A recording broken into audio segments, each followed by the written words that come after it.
Hmm. Hey girl. I'm trying to fix the thumbnail, but it's not. I don't know what's going on. Hey girl. Hey. Oh Lord, oh my God, y'all coming in here fast. I didn't expect for y'all to come in here. I'm not ready. I didn't expect for y'all to come in here this fast. Oh my God. Oh my God, I love you too. Oh, that's my friend Carla. Oh my goodness. Hey girl. Okay, y'all know when I'm a nerd, baby, but I'm a thug, baby. But when I get on here, sometimes I can't see. Oh, you know what? Let's just do it like this. We'll do it from the iPad, and that way I can see. You know what I mean?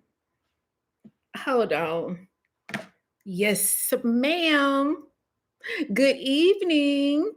Yes, I wanted to come on here and talk to you girls because I know y'all like, okay, now wait a minute. I know y'all like, she got an excuse for everything, but really, I don't. Y'all, the camera broke, girls. That's why you guys haven't gotten a vlog. Look, y'all, the camera is broke.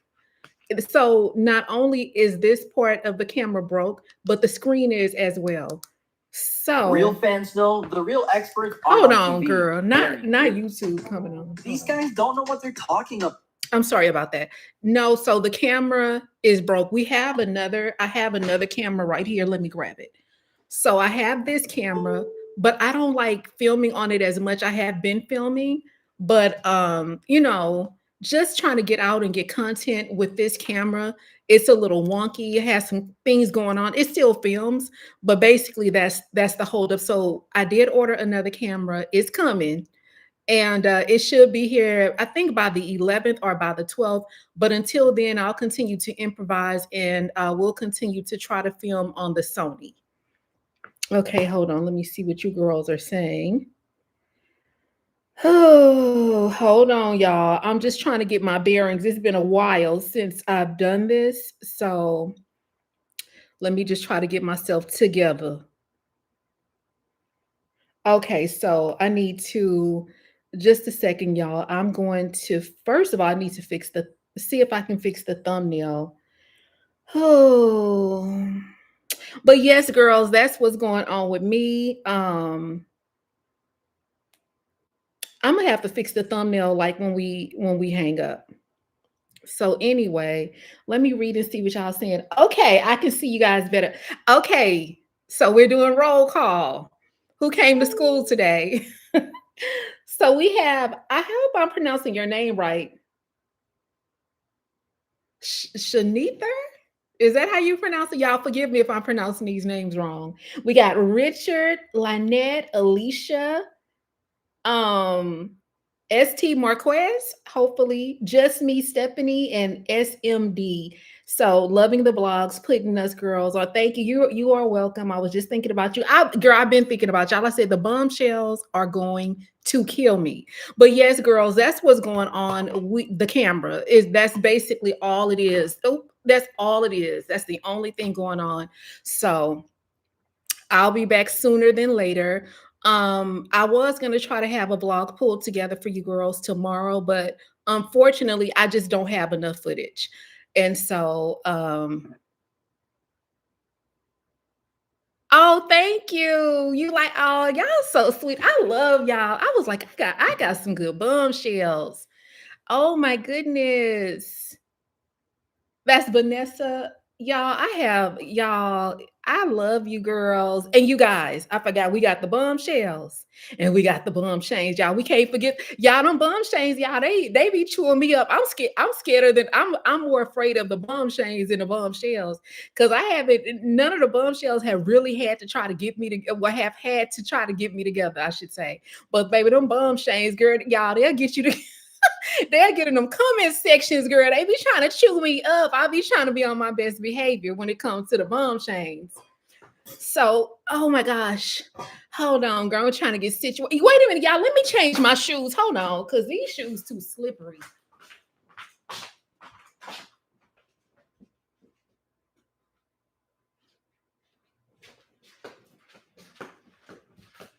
Yes, girl. I had to put on my other shoes, my lemon pepper steppers, cause girl, them flip flops I had me slipping and sliding even though I'm sitting down. Hey, Demetria, girl. I wanted to get on here early, like early, so you girls could, we could talk or whatever, and hang out because normally y'all know I'm like a night owl. So I will, start a live at 7:38. And y'all know we be on here till about 10 o'clock. And so I was like, let me start early so everybody can I got my earbuds in, girl, so everybody can get a chance to, enjoy enjoy or whatever. So, y'all, that's basically what's going on for you girls who just came in here. I was explaining that the camera is broke. So we had to order another camera, and that's why the vlogs are taking a while. The vlog is taking a while. And then I don't like with this camera.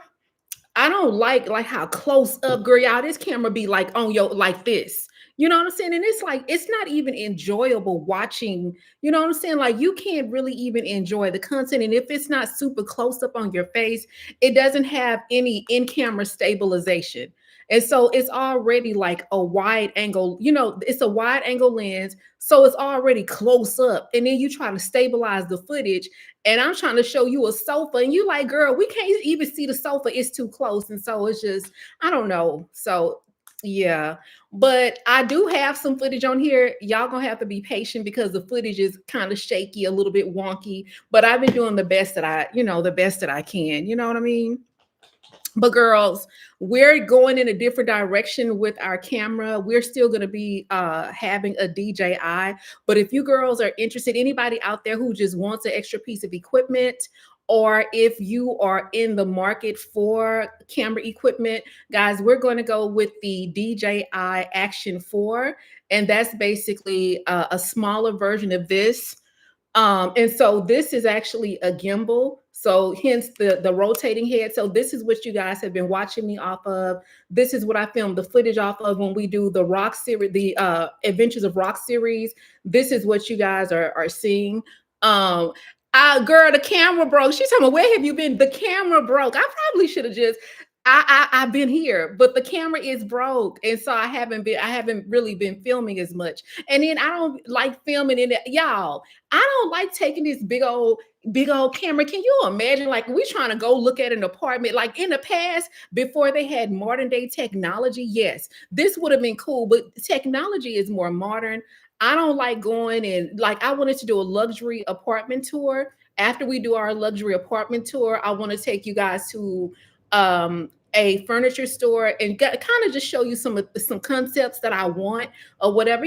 We're back into our manifestation age, our stage. So this camera is very, you know what I'm saying? Like it's wonky, and then it makes people a little bit make people a little bit uncomfortable. You walking in and you like, can I film? And you got this big old camera with you. And I don't know. This was not a big, like in the past, girl, I whip out this camera and be all everywhere. But now I like to be a little bit more, you know what I'm saying? Demure and, not mysterious, but, I just like to be able to have something a lot smaller. So anyway, like I was saying, girls, we're going in a different girls and guys, we're going in a different direction with the camera. So we're gonna have it's still the DJI. Not that y'all care, but I'll just let you guys know. So the camera is still a DJI. It has a 1.3 sensor in it, I think. So you guys will still get the same quality, but it is a little bit more discreet. It's smaller than this. So it's smaller than this and it's lighter. And so that means that we'll be getting better angles. You'll be getting a wide, more of a wider view. We'll be able to film in cabin more, meaning like inside of the car.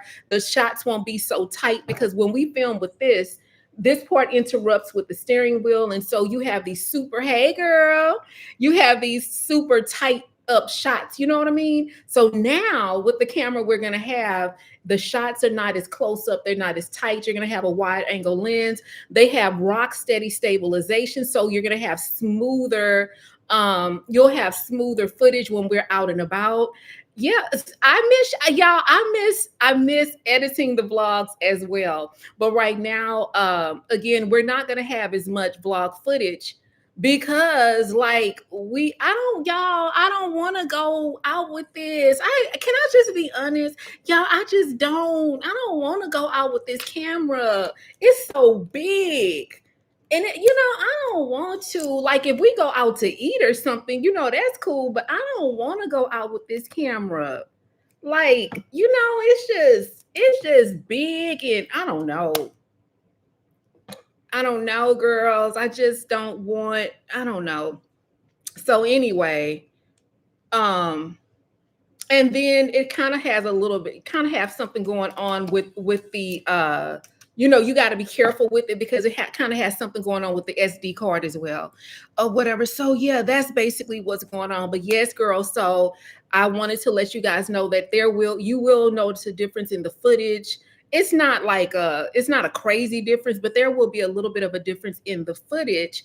It'll kind of look a little bit different because we're going to be filming on a different camera. For anybody that is interested, if you are already a vlogger or if you are looking into vlogging, I would encourage that. And if you a shy girl, or if you just kind of, I mean, I don't know, like, don't get me wrong. I'm a thug, baby. I'm a nerd, baby. But I'm a thug, baby. Or I'm a thug, baby. But I'm a nerd, baby. And when I go into places now, I don't want to just walk in there like I'm with you know what I'm saying? This is Rochelle, and I'm reporting live from Channel CBU. I don't want to do that. News stations, I just want to be able to go in there, and because if they be like, oh, you can't film or something like that, you have your girl. Y'all look. Oh my God, it is over with, girl. It is over with. So we can't even just trying to like it's actually on now, but unfortunately the screen is black. And so, but anyway, I just don't I think you guys get what I'm trying to say. I just feel like the camera that we're going to is smaller. Look it up. I know you girls have access to Amazon or Google. So Google DJI Action 4, and the price was amazing, girls. We got the camera for a little bit under $100. So yeah, it's just going to take a while to get here. As far as this camera, we're going to send this camera back to DJI, which is in China. They're going to do an assessment on it, and then they're going to email me and let me know, if it's even worth salvaging. And that's not only because the screen is messed up and the screen is cracked, but this mechanism or the gimbal itself is not, it doesn't operate the way that it should either. So once I ship it off and they email me back and let me know what the quote is, I'll make my decision. So we may end up having to buy another one of these. So this has just taught me, like, you got to have a backup for the backup. You know what I'm saying? Like, I was always like, well, if anything happens to my DJI, I'll just use the Sony. Well, I don't want to use the Sony. So now it's just taught me to always have a backup. All right, let me see what else it says. Hey girl, good to see you too. Oh, thank you. Do you own? Oh, do you do? Yes, I do. Yes, y'all. I did my nails before I got on the phone with y'all. That's what I was doing. My hands kind of dry, but I did my own nails before we got on the phone. I like them. They look so like girly and pretty, or whatever. So yes, girls, that's what's going on with the vlog. But y'all, I did go out and drive Uber like one day this week. But God is good, y'all. The sponsorships have been picking up. I feel so grateful. Oh my gosh, I'm so excited. So we have some really, really fun sponsorships coming up. So I'm excited about that. Well, it says, what's Sony? I have the Sony ZV-1. I do want to go into the Sony ZV-E10 too. But that's something that I'm working on or whatever. We gonna focus on that after we get the DJI Action 4. And then once DJI emails me back and tells me what the what it will be to repair this, then we will eventually work on the Sony. And that's because, like, I'm not gonna, like, when I get my Sony ZV-E10 too, I'm not taking it out of the house. Like y'all, like if you're a blogger, try to always have a piece of equipment that you don't take out of your home. Now, and let me say this, let me preference.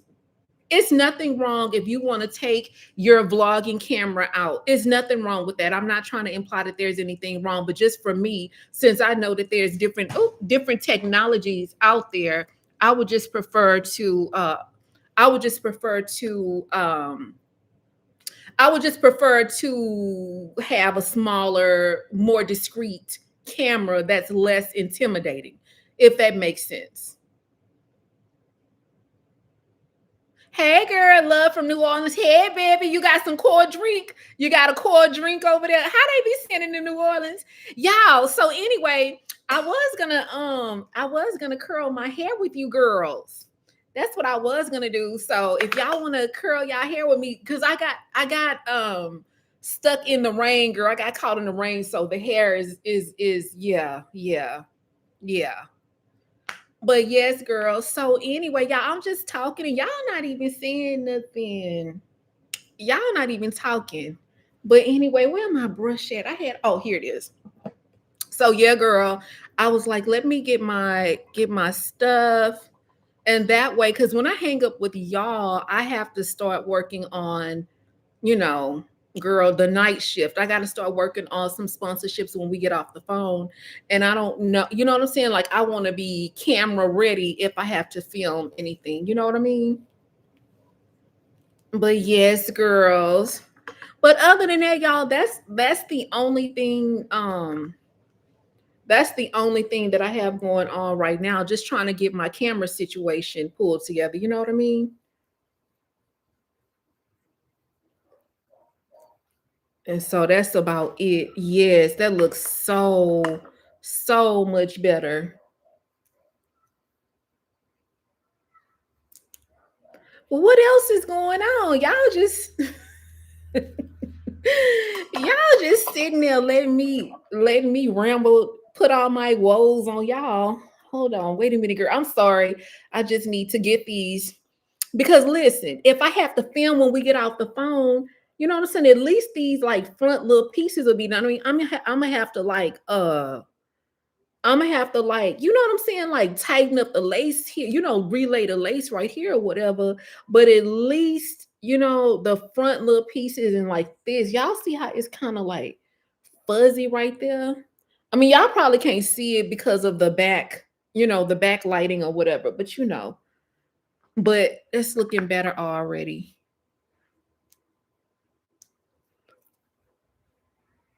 Hold on.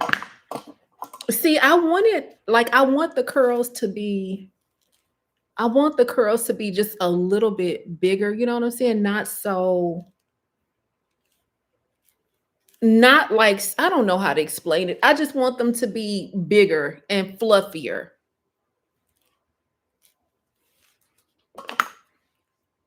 Y'all know when I get in my zone of doing my hair and my makeup and stuff, girl. See, I don't okay.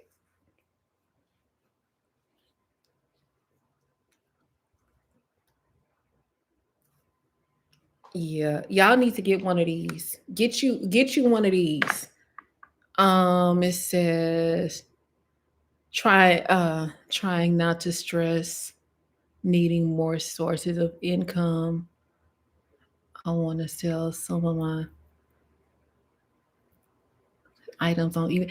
Girl, sell it. What Carisha say? Spend that shit, girl. Sell that shit. Carisha spending that shit. I'm gonna need you to sell that shit, girl. Get on eBay and sell it. Do what you have to do. I mean, or if you have, if you know people who will buy it from you, without having to get on Facebook, you know what I mean?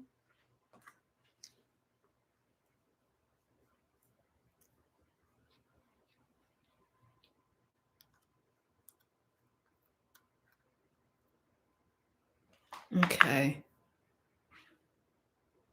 Girl, listen, I don't know what they got going. I don't know if they're more quiet or not. And y'all, that's because I have a fan and I'll turn my fan on high.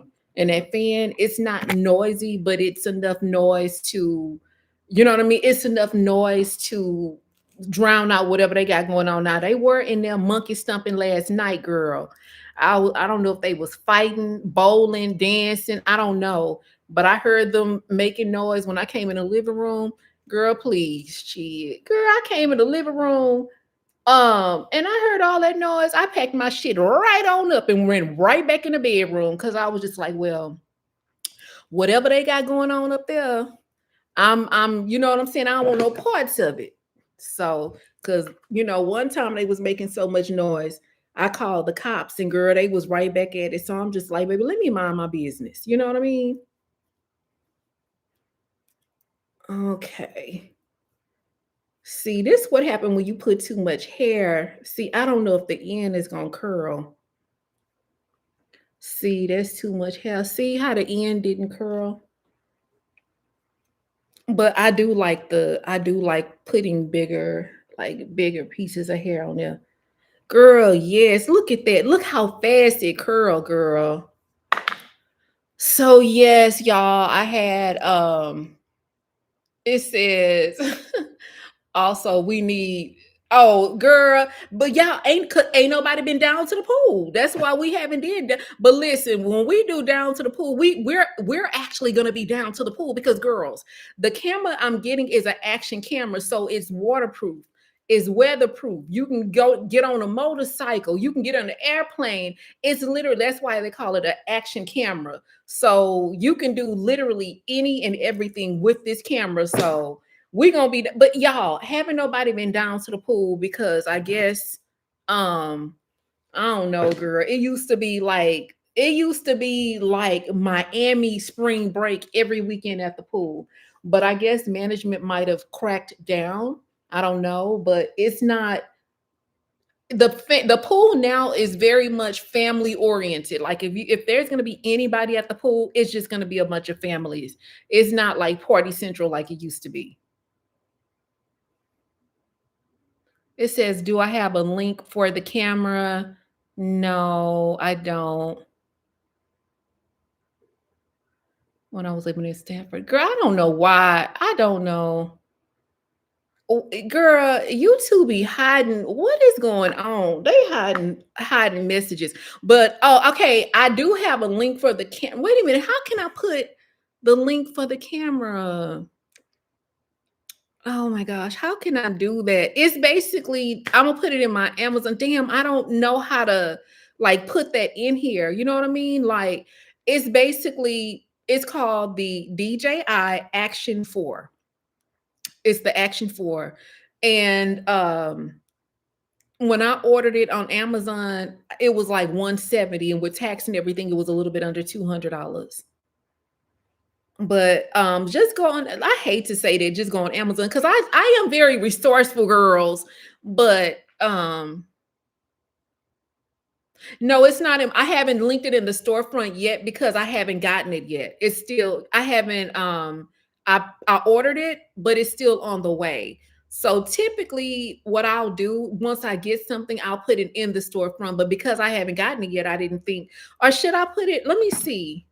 Should I put it in the storefront now, even though I don't have the camera yet? Because y'all, what if we get, oh shit, what if we get the camera and don't like it? I mean, I'ma like it because it's DJI. I've never been disappointed with any of their products. It says, can you please show us how you install your wig? Because when you uh say yours like girl, this is a glueless wig. All I did was put like a little bit of literally just right here, a little bit of hairspray and some bronzer. I mean, and that's literally it, girl. Like this is just the fact that it's a glueless wig. Y'all, I'm thinking about starting to wear a weave. Yes, DJI products are amazing.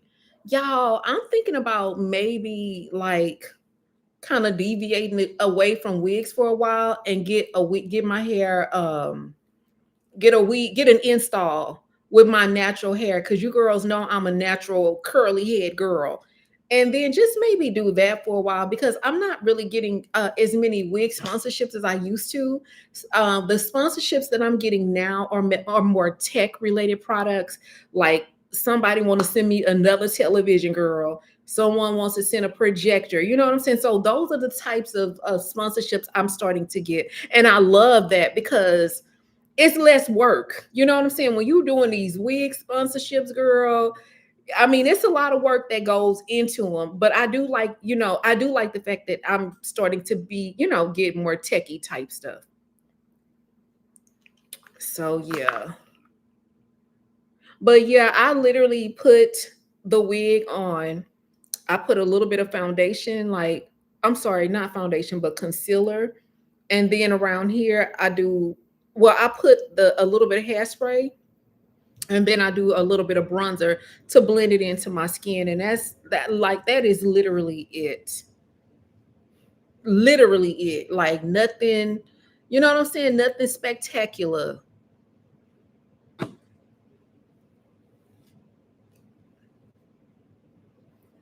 And then with this hair, I put a little bit of product on it.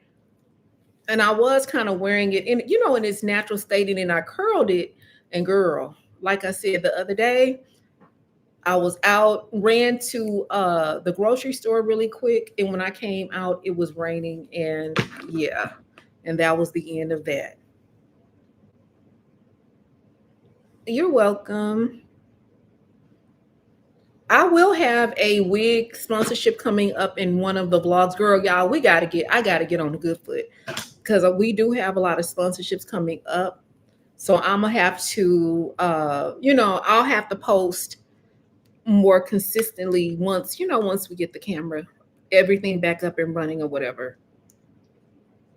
So what y'all been up to? Y'all not talking. Y'all not talking. Y'all just making me talk. Okay. Girl, y'all, look at this hair. It looks so pretty once you put some, it don't look as dry once you put some curls in it, you know?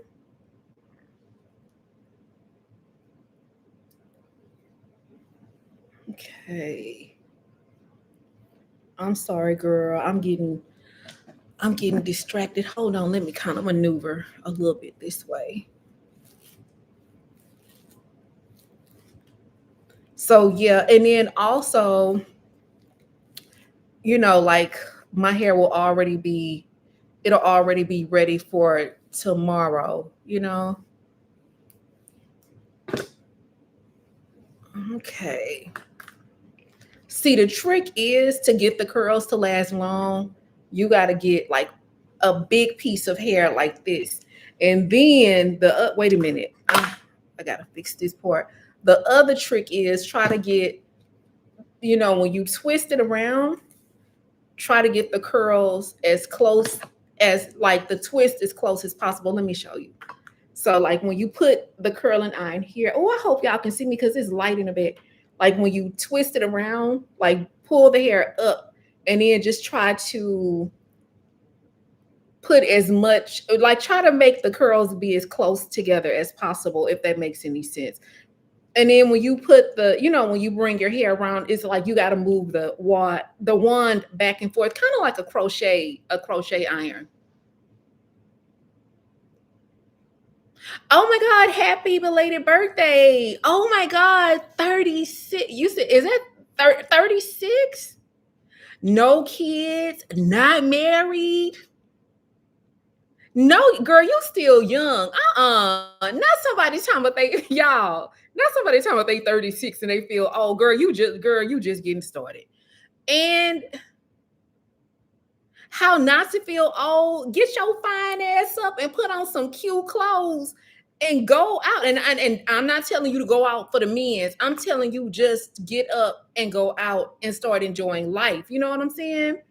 Like put on your cute clothes. I don't care where you going. Look, I'm gonna start sounding like Shira Seven. Listen, girls, I don't give a damn if you going to the grocery store. Okay, y'all. Before I got on the phone with y'all, I went downstairs to check the mail. Look what I got on. It ain't all cute or whatever, but then baby, even going downstairs to check the mail, you know what I'm saying? Even going downstairs to check the mail, I just be wanting to look decent, So just I'm gonna say this, like always put in your best effort in terms of like your appearance. You know what I'm saying? And I'm not saying to do that because you're trying to meet people. I'm saying do it for you. And also, let's just be honest. Let's have an honest conversation here. People do, we have pretty privilege and we have presentation privilege. And presentation privilege is really about how you present yourself. If you're well dressed, or you're well put together. People tend to treat you better when you're well put together. Bars, that rhymed. But they do, you know what I'm saying? And so I would just say, like, if your budget, thank you, if your budget permits, like if you have the budget to like go out, do a staycation, do things. If you don't want to invest put your money on that, put your money into your wardrobe. If you don't have the wardrobe that you want, go on Pinterest and create your dream look. You know what I'm saying? Like, you want to look a certain way, you want to dress a certain way, go on Pinterest and start kind of putting a certain image together and slowly start buying pieces. My birthday is on Wednesday. I'll be 64. Ooh. And I love to see you. Oh, thank you. And happy early birthday. Oh my goodness. We got all the birthday girls and here, all the Cancers, the lover girls. Yes, girl, just go out. Like when you go out, maybe you're a homebody a little bit, kind of like me. But when I go out, I try to always look my absolute best. You know what I'm saying? Because you just never know. You just never know who you're gonna meet, or even what I don't know, like what anything could happen. You know what I'm saying? You might have to, I don't know, girl. Maybe you'll get a flat tire and you'll need somebody to help you with your flat tire. And people are more prompt. People are more amped to help you when you're pulled together. I don't know. Like, I just like to look pretty. That's just my thing. I just like, and I don't be trying to look pretty to catch men or nothing like that. I just like to look pretty for myself. And I'm gonna be honest, girls, I like how people treat me. I ain't gonna lie. People are very, very nice to me. And I like that. Yeah, like, yeah, exactly. If you like being home or whatever, that's okay. But when you step out, baby, step out in your finest. You said you over here watching a story with this 20-year-old influencer named Bree. Yeah, I heard about that. I have never heard of her before, but girl, they say she was in the car with her cousins and her cousins and a hairdresser, in some kind of way. The car they was in got shot up. I don't know if it was a case of mistaken identity. I don't know, what the circumstances were, like why, but that was really, girl, 20 years old and her life is gone already. Just sad. I mean, but you just never know when it's gonna be your time. This piece is too small. Let me see if I can get a bigger piece. Girl, not me over here just curling my hair, ignoring y'all. but you just never know, like, or not ignoring y'all, but getting distracted, I should say. You never know when your time is going to come. You know what I'm saying? And I would say live life to the fullest. And I think, like, when people be like live life to the fullest, they think that means like traveling and doing this and doing that. That may not be your definition of living life to the fullest. You know what I'm saying? Like, your good life is different from what I deem for my good life. You know what I'm saying? You might think of a good life of travel, whatever. But everybody's definition. So when I say live life to the fullest, if you enjoy, going on nature walks and reading books, do more of it and do it as often as you possibly can. Okay. Yes, girl. Definitely sounds like a setup. Yes, it did sound like a setup. Definitely. Yes, it definitely sounded like a setup to me, because I'm just kind of like, hold on. I'm just kind of like, How do you? And I don't even think did she even live in Miami? She lived somewhere. I don't even think she lived in Miami. Hold on, girl. Let me throw this away. She didn't even live in Miami. I don't think, y'all, I'm gonna be honest, girls. Like, I don't really know a whole lot about it because she's significant. She's a young girl, and I don't keep up with that side of social media like that. But I did hear about it. But I really don't know who she is. I just thought she was in Miami visiting, and she had a party out there, and then something happened.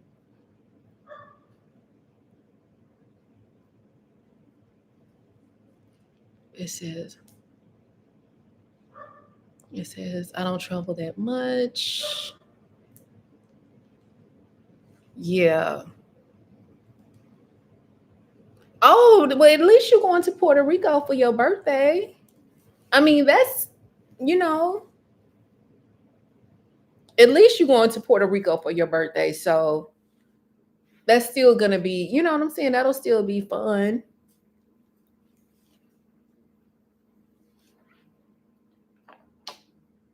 It says I'm on time. Yes, because girl, we not talking about nothing.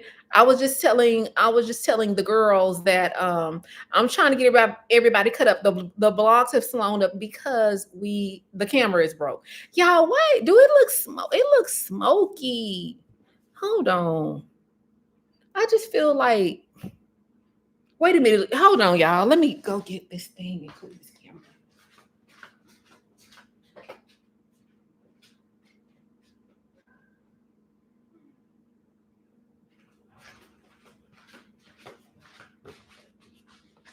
I just feel like the camera look a little smoky, girl. Hold on. Baby, it's giving Smokey Joe's Cafe. Wait a minute, girl. Oh, y'all, that's so much better. Oh my God. Why y'all didn't tell me it was giving Smokey Joe's Cafe? Come on now. Y'all, they look like a completely different yeah, they look like now y'all can really see my hair. Why y'all didn't tell me the camera was fuzzy? Come on now. But yeah, girl. But yes, girls, like I'm telling y'all to get out the house, but I don't get out as much as I should. I ain't gonna lie, girl. I like being at home and minding my business. You know what I mean? But we have a couple of exhibits in Houston that I do want to get out and go see. Like they're immersive. Have you guys ever heard of immersive art? Or do you like immersive art installations? Because we have quite a few in the city that I want to go check out. And of course, you girls will be coming along with me. Okay. I'm gonna probably break this. I'm gonna break this up into two pieces. It says the song definitely something. The song definitely something. Definitely going twerking fast. What? What? What did I miss something?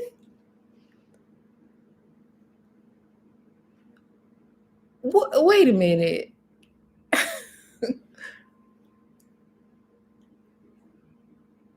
She's talking about I thought you knew. I didn't know. It says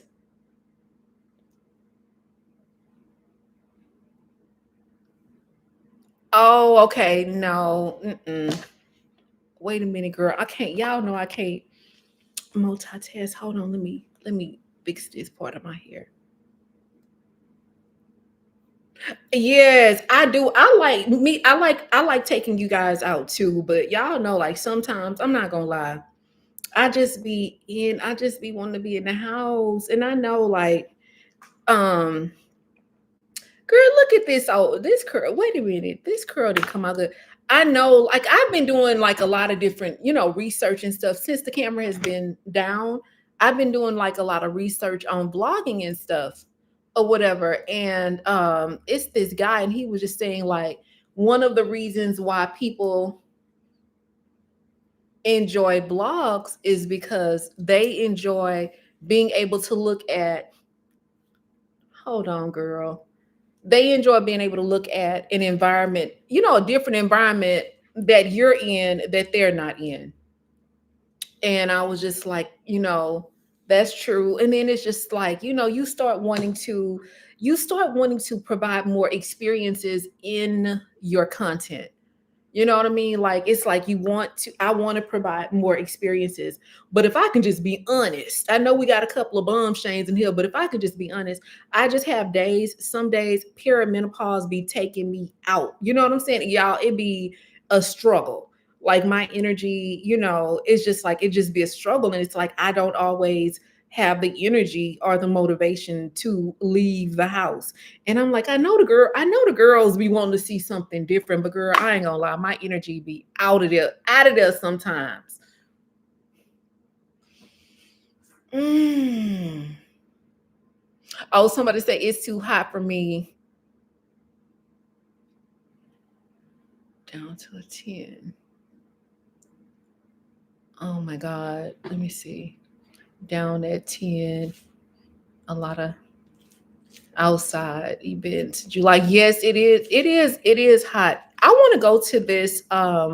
We have an underground installation here, and it's basically like Houston, it's like a water reservoir, and they turned it into an art installation, girl. And it is so interesting, but it's underground and it's at Buffalo Bayou. And I'm just like, damn, I want to go to that, but how hot is it gonna be out there, Hey girl, it's like one of those things, but it's just, I don't know. I just think like when you start thinking about blogging and like being that this is like one of my jobs, girl, I got 1,000 jobs, but this is just one of them. I do think that blogging in a sense is like, let me fix my glasses because they keep sliding. Blogging really is, sometimes it's no different than you waking up and going to a traditional job in the sense of like, even if you don't feel like doing it, I just feel like your audience, they want a variety of content. They don't necessarily always want to see me at home or in the car. Or you guys want a variety. And sometimes you got to push yourself to go out and do things. You know what I'm saying? Because I'm like, girl, I know the girls want to go on a field trip or whatever. I can't. Oh yeah. Okay, there we go. Okay, what did you say? It says, how did you find out that you were in perimenopause? Because my cousin swears she swears she is too. But you have to go to the doctor. I mean, your body starts to tell you things, and then you have to go to your doctor. And then the doctor basically can confirm. And then you a woman of a particular age. You know what I'm saying? Oh, I'm not gonna say women in their 40s and 50s because I don't want to, you know what I'm saying? Because women in their 30s are impacted by this. And sometimes women in their, some women in their late 50s haven't started feeling these symptoms, but you have to go. You can't just, it's not self-diagnosed. You have to go to the doctor. But because y'all, this one girl, I'm glad you asked that question, y'all. It's this girl on TikTok, and she was thinking like she was in perimenopause, girl. She went to the doctor and she's not. She has some kind of auto. Tell me if I'm saying this wrong. Auto something. What autoimmune disease? Is that autoimmune disease? Is basically, so she's not, because she was thinking she could just go to the doctor, because she was saying she wasn't able to lose weight. She's been having hot flashes and all of this stuff or whatever, but that's not even what she has going on. She basically has an autoimmune disease. Yeah, autoimmune disease. So yeah. And then you also need to get your levels checked as well. You know what I'm saying? And they typically will do all of that with your checkups. You know, I just don't like the fact of like, I don't know if anybody else has had this experience, but one of the things that I dealt with last year when I went to the doctor, instead of just giving me certain medicine or whatever, he prescribed melatonin. I had a doctor that prescribed me. Well, he advised that I would take melatonin, and it's just no, not melatonin. I'm sorry. Let me get it. Hold on, girl, because my memory. See, my memory. Hold on.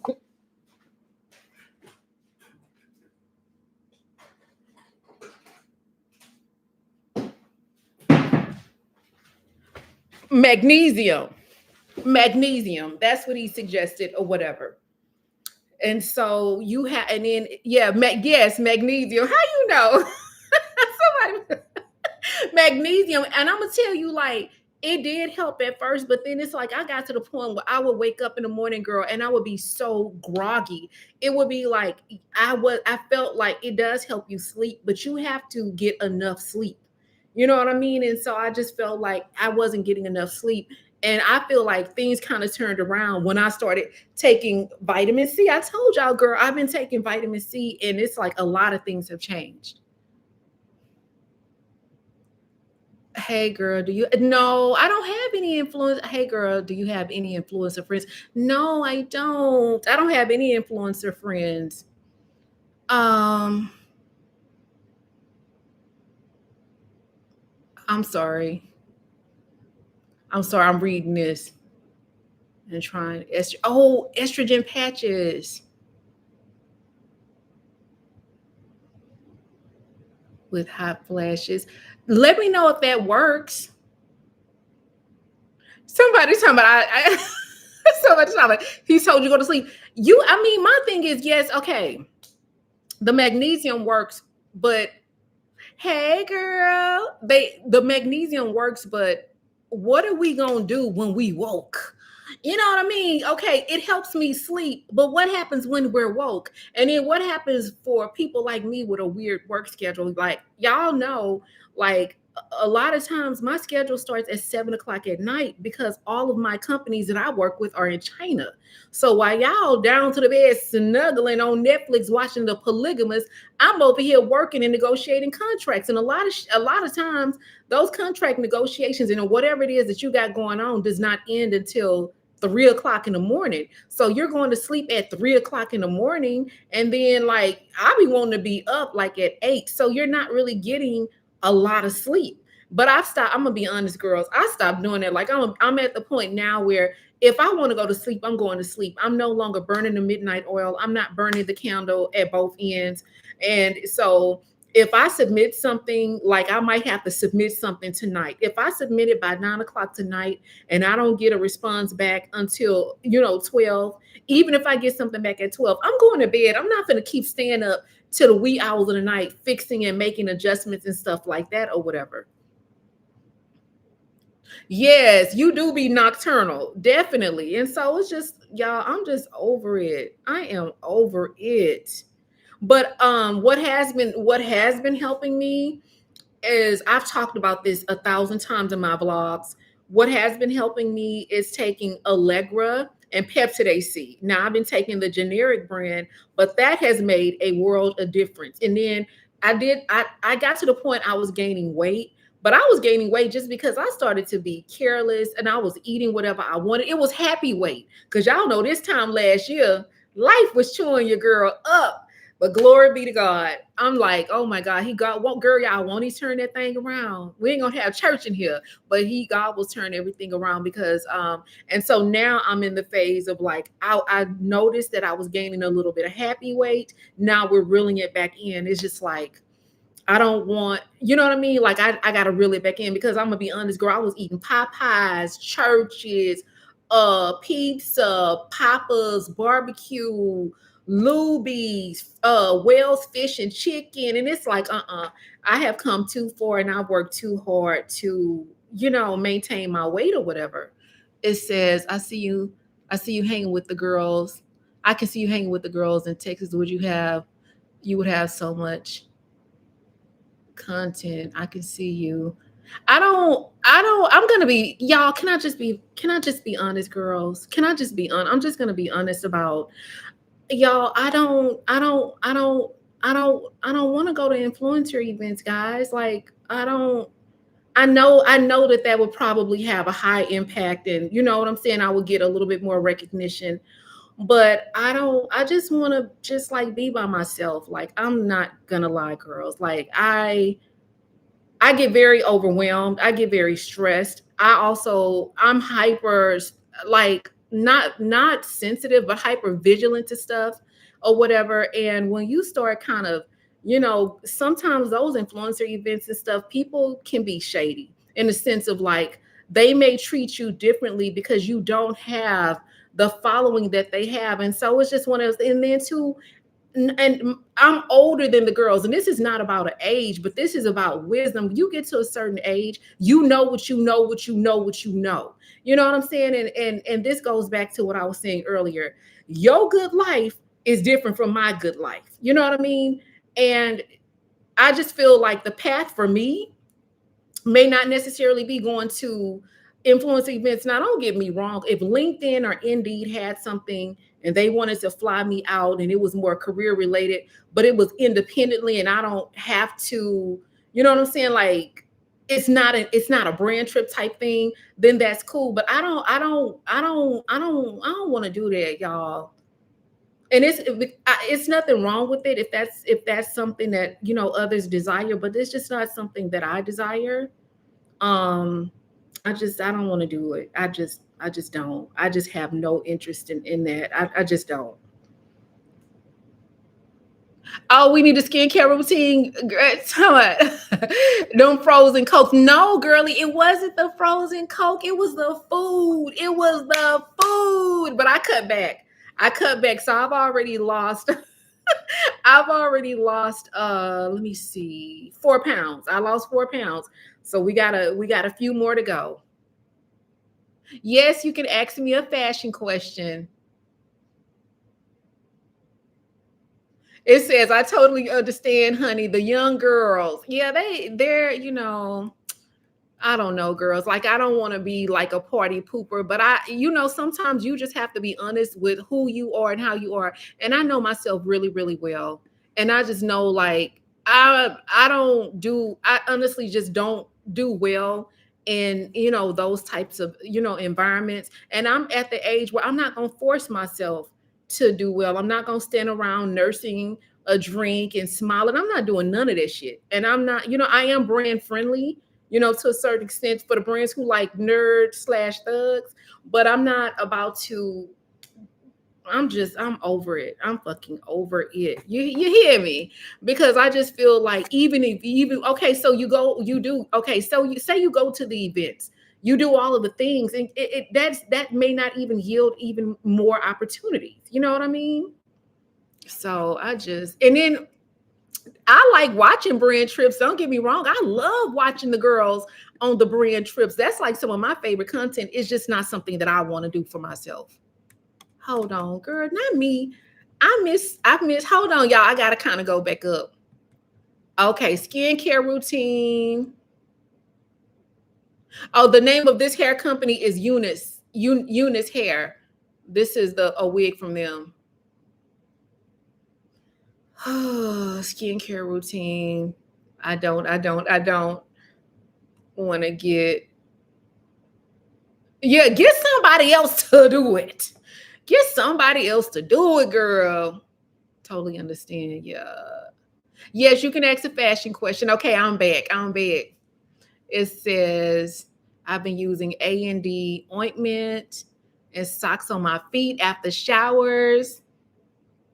Oh, girl, yes, don't baby toes. You gotta get you some vitamin C serum, girl, so you can have baby toes.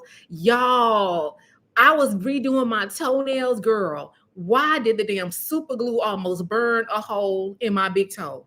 I was like, oh my God, girl, it was burning so bad, y'all. I could not wipe that damn super glue off fast enough, girl. I thought I was literally gonna have a hole in my toe.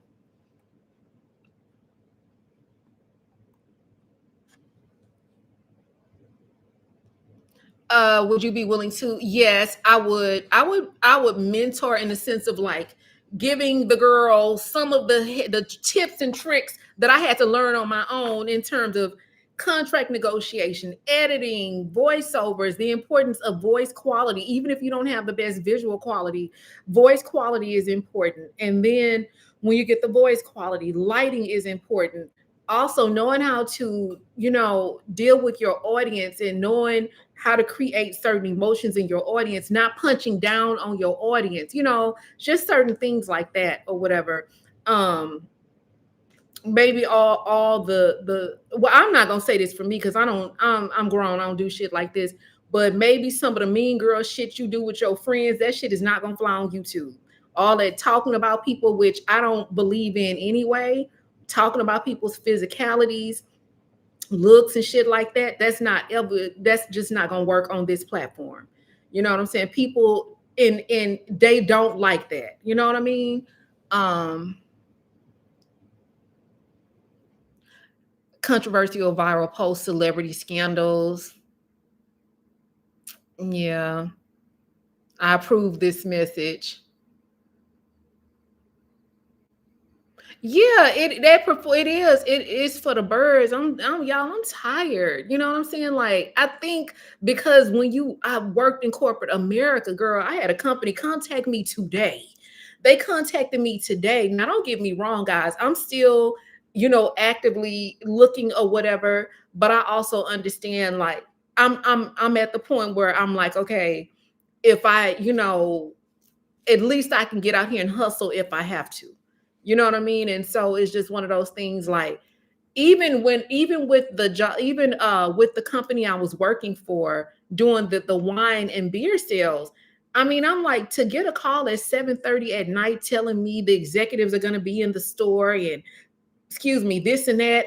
I did not like that. And I'm like, I am not in corporate America, and don't fucking call me at 7:30 at night. You had all day on Juneteenth to have this conversation with me, but you wait until 7:30 at night, 7:26 to be exact, to call me and have a conversation with me, trying to scare me, talking about the execs. There's going to be execs in the store. And I was like, listen, I'm past the stage in my life where that type of stuff, where that kind of shit worries me. I'm past that stage or whatever.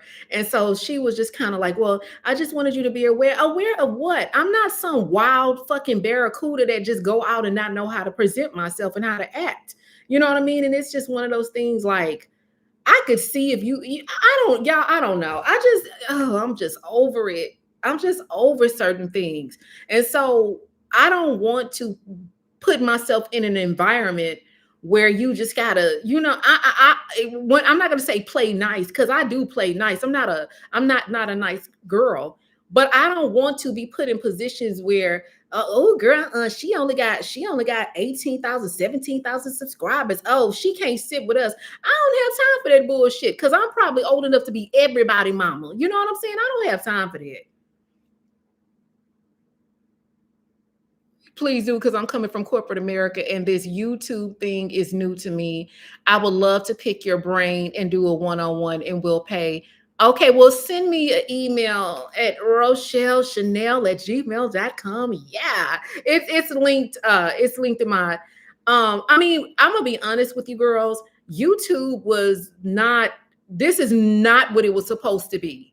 You know what I mean? Like, it was not what it was supposed to be. And by the grace of God, it works out. But with YouTube, it's just like in this, with like in this, doing YouTube, being a brand ambassador, or either doing influencing or whatever, you can be invoice rich. That's another thing you girls need to know. You can be invoice rich and cash poor. So that means, we'll just say by the 17th of this month, you might have already closed about $4,000 of sponsorships. However, that $4,000 could be paid out over a period anywhere from 2 business days all the way into the next month. And then you have some companies that be trying to run off on the plug. Baby, they be trying to, I had a company last month, they tried to run off on the plug twice. And y'all already know.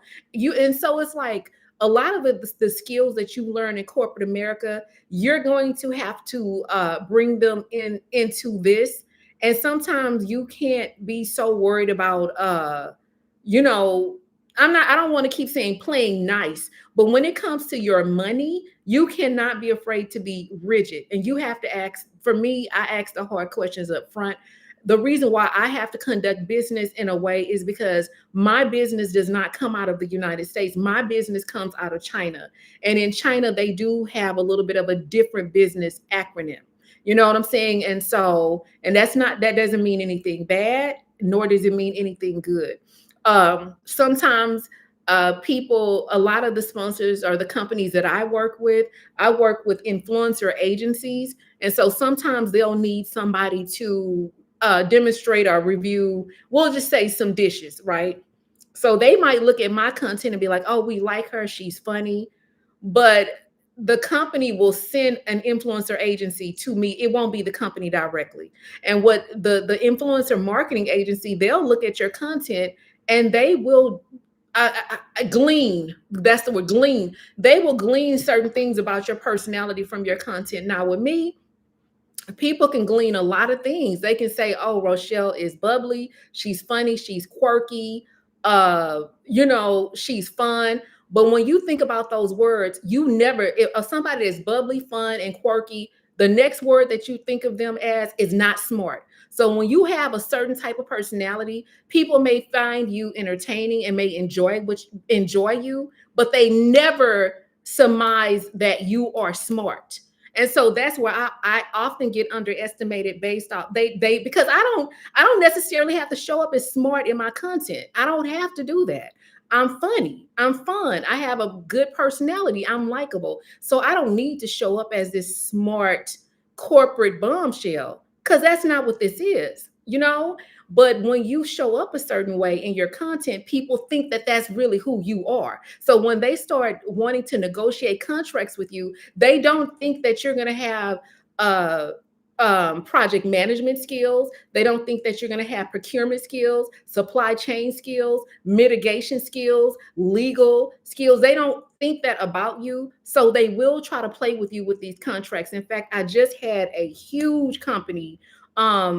They want to work with me, but again, it's not the company directly. The company sent an influencer marketing agency to get my attention, if you will. So I was flattered. This is a big company.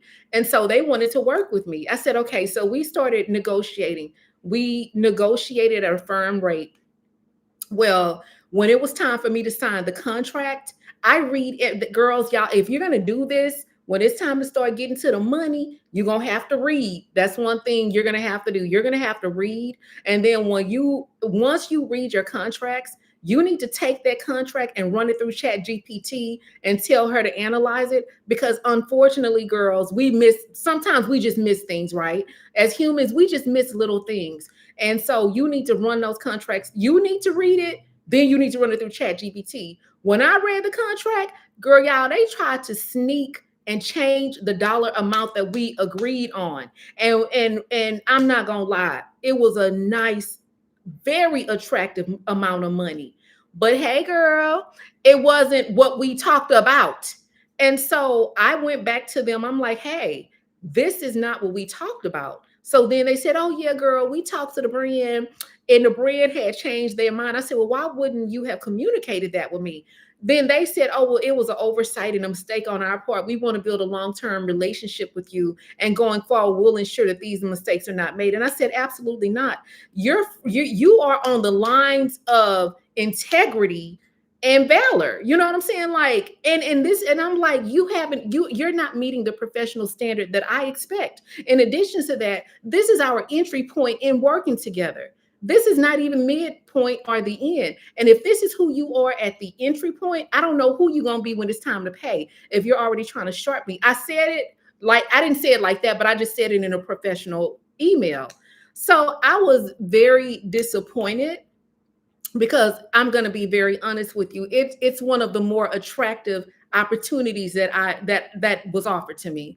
And it's one of those types of opportunities where I can start getting attention from other companies that I've been wanting to work with. So I walked away. I ain't gonna lie, girl, y'all. I twisted and turned the whole night. I walked away. I was like, no, I walked away. I told them no. Y'all, why when I woke up this morning, I woke up at 6 o'clock this morning. I had an email from them saying that they wanted to move forward and they would move forward with the original amount that we disclosed.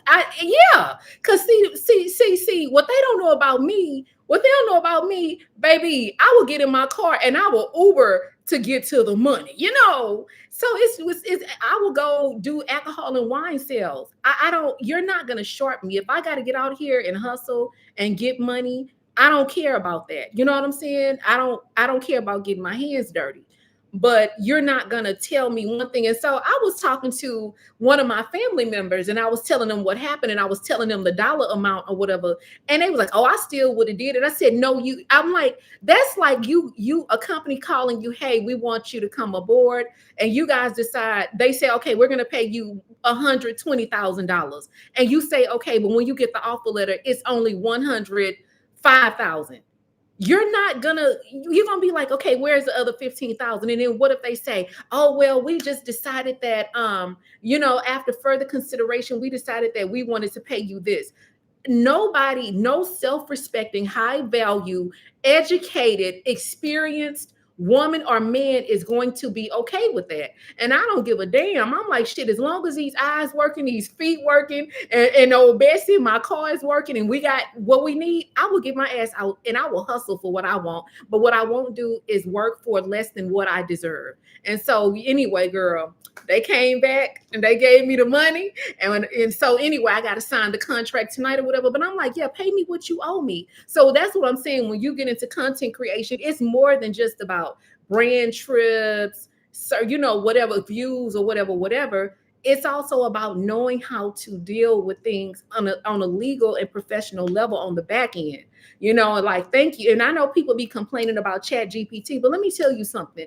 I am a very rigid Capricorn, a left-handed rigid Capricorn when it comes to business. And with me, like, I'm very careful on maybe how I will talk to someone because I don't want to be mean. You know what I mean? But when it comes to business, that's one thing about me. I don't give a damn. I don't care about being mean. I don't care about being mean. I don't care about laying out the facts.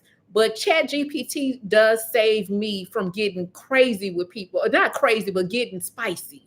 So that's what I love Chat. So what I do, so I can take the emotions out of it, I'll have Chat GPT write me write a letter or response. And if I feel that the response is too meek, because you don't necessarily want to be too meek. You want to be professional, but you don't want to be too meek in your emails. If I feel like the email is too meek, or if it's too much, giving master, yes, sir, yes, master, because Chat GPT will yes, master them emails. I don't let them yes, master my emails. I don't let them yes, master my emails. And what I mean by that is like, it's like, why are you still asking for permission on some shit that these people tried to short me on? Like, I'm not talking about and look, because Chat GPT gonna try to make me ask them something.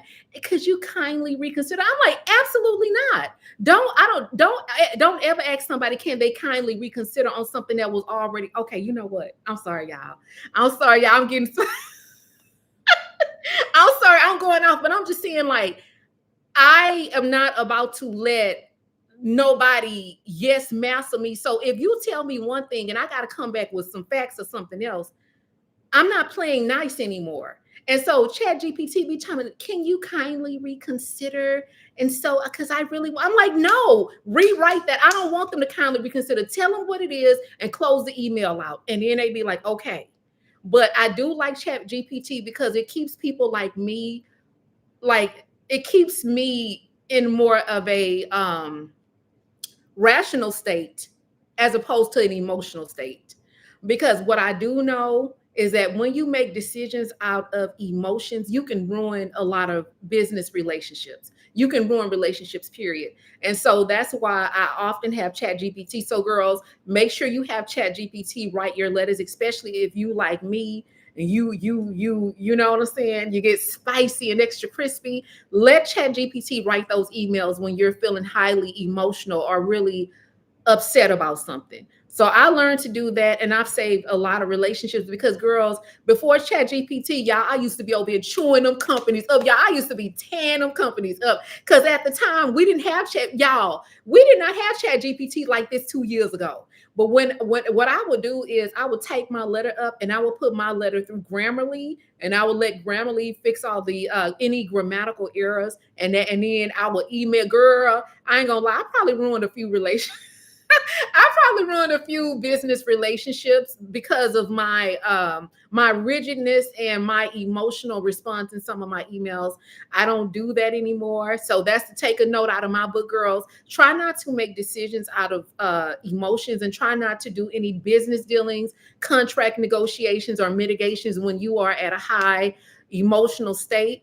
In addition to that, do not ever agreed to accept a lesser amount of money with the same deliverables. This company wanted me to provide the same deliverables, but with a smaller amount of money. And I knew, even though the deal was still attractive, but I knew that if I did it, that I was going to be disgruntled, and that they was going to feel that, because these companies can feel your energy through your campaign. I don't know if y'all know that, but sometimes, like, if you're worried about something or upset about something, these people out of China, that's another thing. The companies that I deal with in China, some of these people do not mind telling you. Like, one company, they gonna email me back talking about, your energy was really low in this sponsorship. What's going on? I'm like, baby, my energy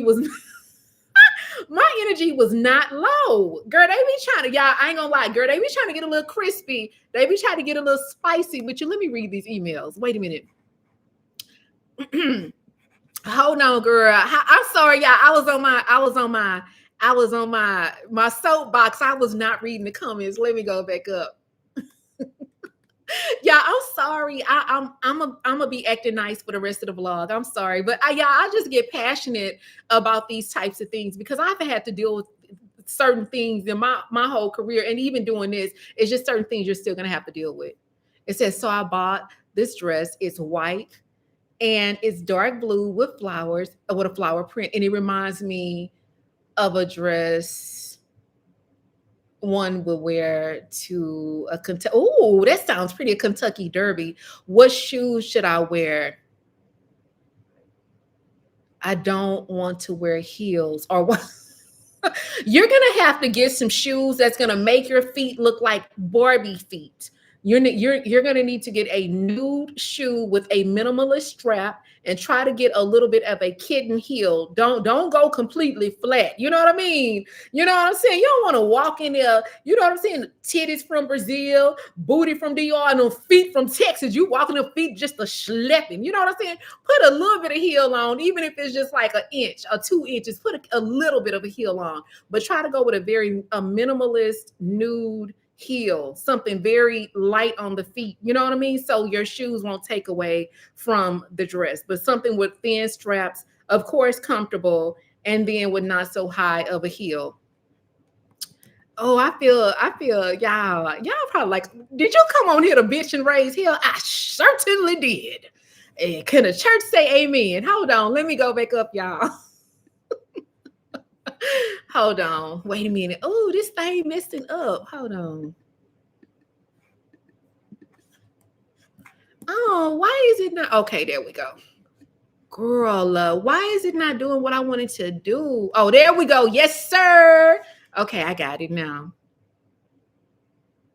Oh, okay, I read that. And then, y'all, guys, if I'm not responding to your messages, that's because YouTube is hiding some of these messages. I don't understand why they hiding some of these messages.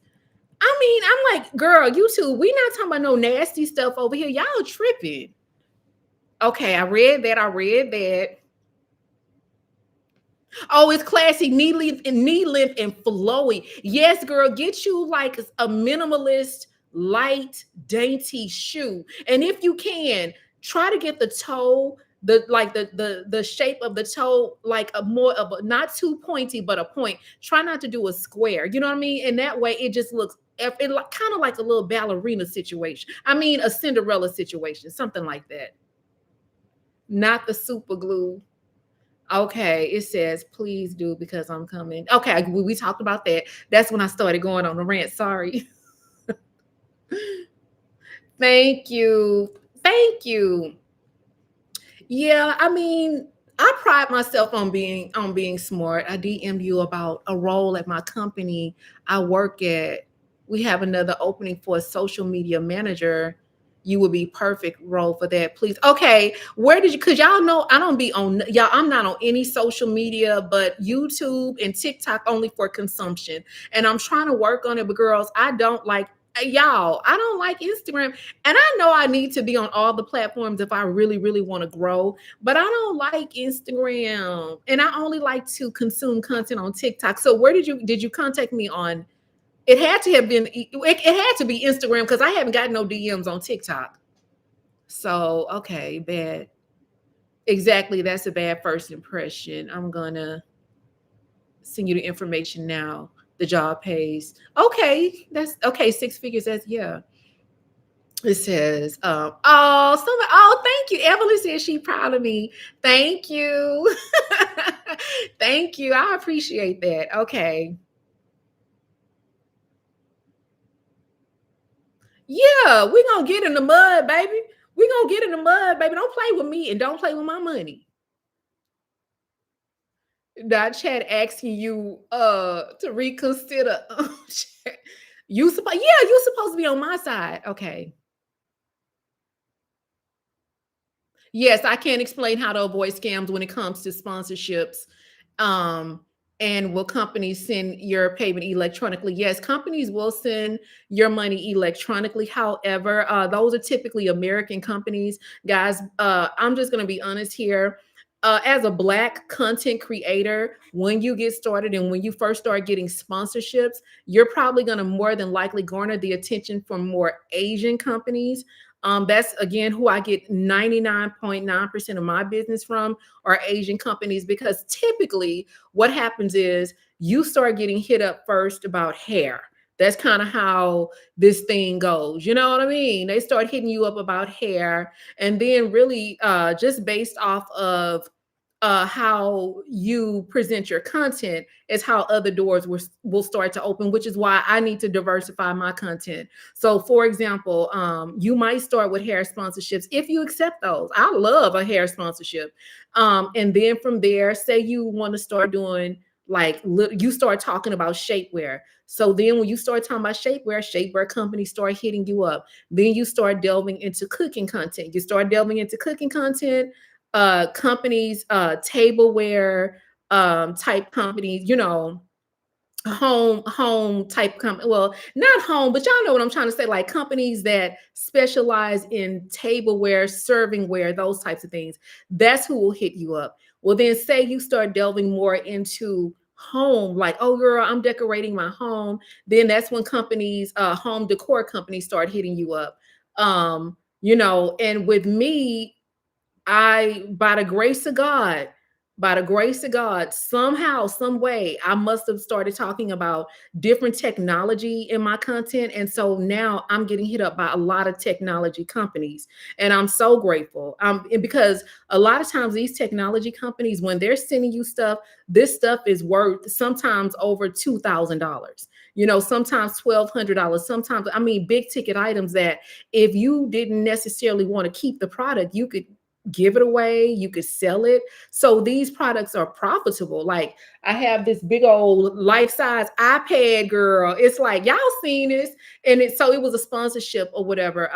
And then you guys see me with the I have the Bluetooth speaker, but it's more of like girl, it's a picture frame, it's a Bluetooth speaker. So again, and then like I was telling y'all, we have some more technology companies. But I'm gonna be honest with y'all, I think you start getting hit up by technology companies because they want people that, number one, you have highly likability with your audience, you speak well, and you're very thorough on how you do things and how you explain things. So that's how you really start getting sponsorships, guys. So if you're just getting into YouTube, like it's cool. You'd always want to connect with your audience, but if you really want to start getting sponsorships, like as your audience grows, girl, just make sure you throw a little exercise content in there, throw a little home decor in there, throw a little, you know what I mean, technology in there, and that way, you know, you get the companies will reach out to you based off of that.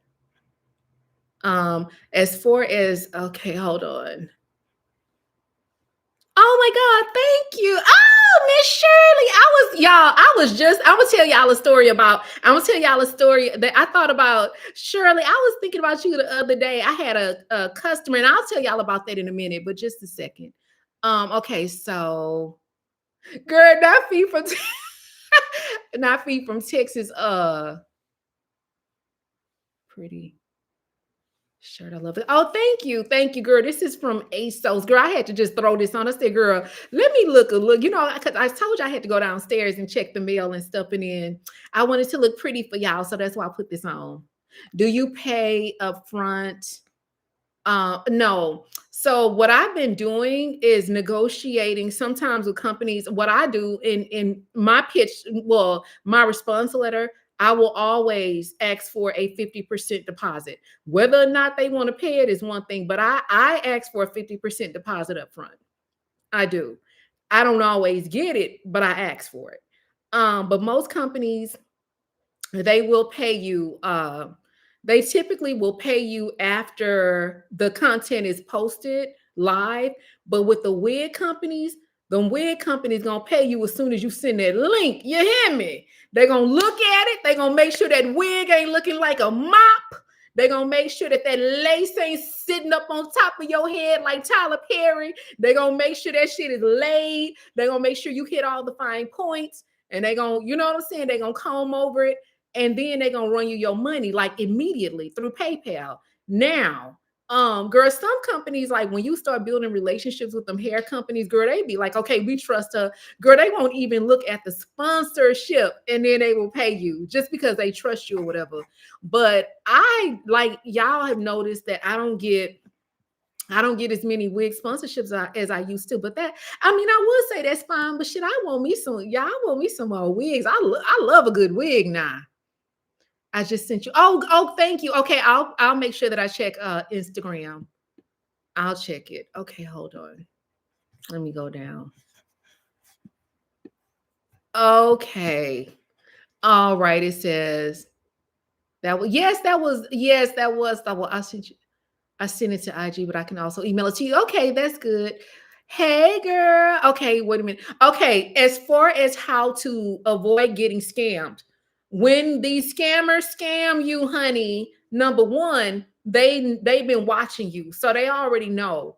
Anytime a company contacts you and you guys start the negotiation process, companies have already vetted you. Always. They have already vetted you. They already have an idea of your analytics. They already have an idea of the relationship you built with your community. So you know that you're being scammed if a company will say, okay, well, we want to negotiate this deal with you. And after you guys do the financial negotiations, they're asking you to go on their website and apply for sponsorship. You shouldn't have to apply for something that's already been discussed. You know what I mean? You shouldn't. And so then when you click on the email, they start asking you, what's the link to your YouTube? What's the link to this? They should never ask you the link to your YouTube and the corresponding email address. They already have access to that information, but when you give it to them, they're sharp enough to know how to get you. Y'all know I got hacked.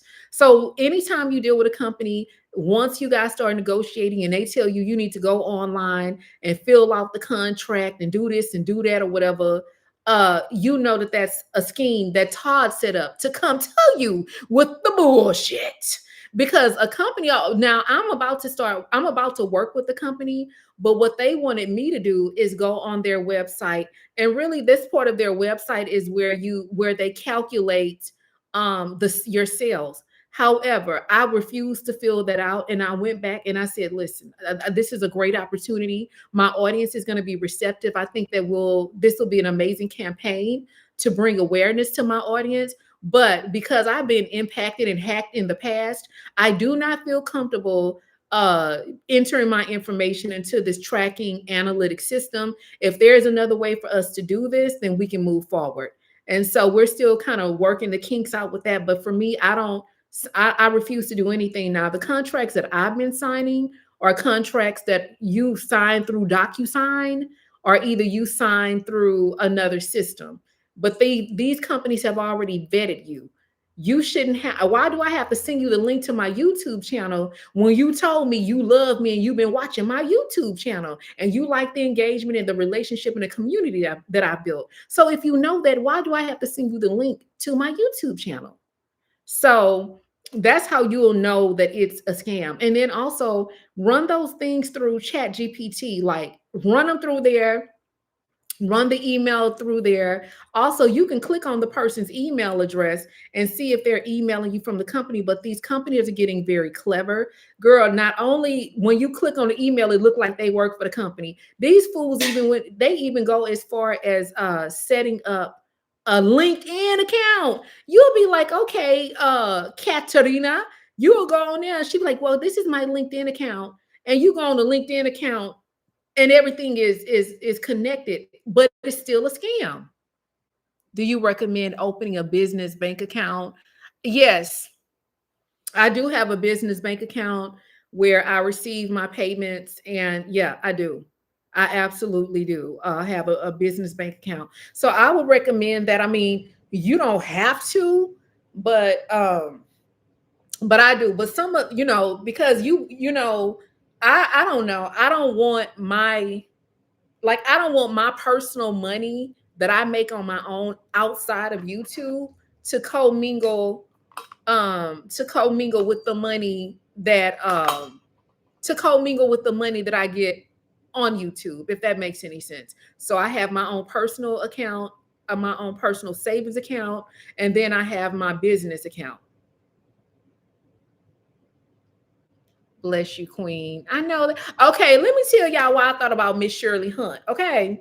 So the other day I was driving Uber and I picked up this lady, and this lady was beautiful. But y'all know how somebody be pretty, but they're beyond pretty. Like their beauty is captivating. They not just pretty, it's more captivating. You know what I mean? Like, have you ever seen somebody that's so pretty? You want to stare, but you don't want to be rude. But that's how pretty they are. That's how beautiful this lady was. Like her beauty was like captivating. Like you just wanted to be like, because her hair was thick and so pretty, and it was the most like I don't even know, the color of her hair was like brown, but like some kind of like golden. She was just I had never like seen a lady that looked like her before, whatever. She was so beautiful. So anyway, I picked her up from this company. Now I was thinking this lady was like in her 20s. Girl, come to find out, y'all, this lady was in her 40s. So I was taking her to the airport. She had to fly down here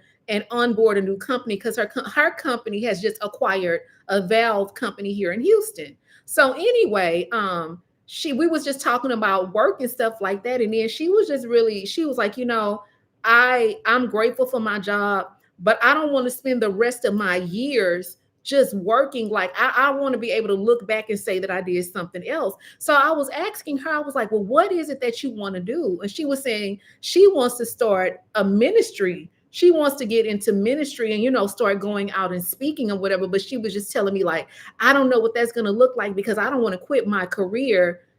She was like, I don't want to quit my career and start working at a church. And I was like, first of all, your gifts will make room for you, and God he'll open up doors and he'll make a way for you to be able to do things. And it's not going to look like what you think it is. It's going to look significantly better. You just never know.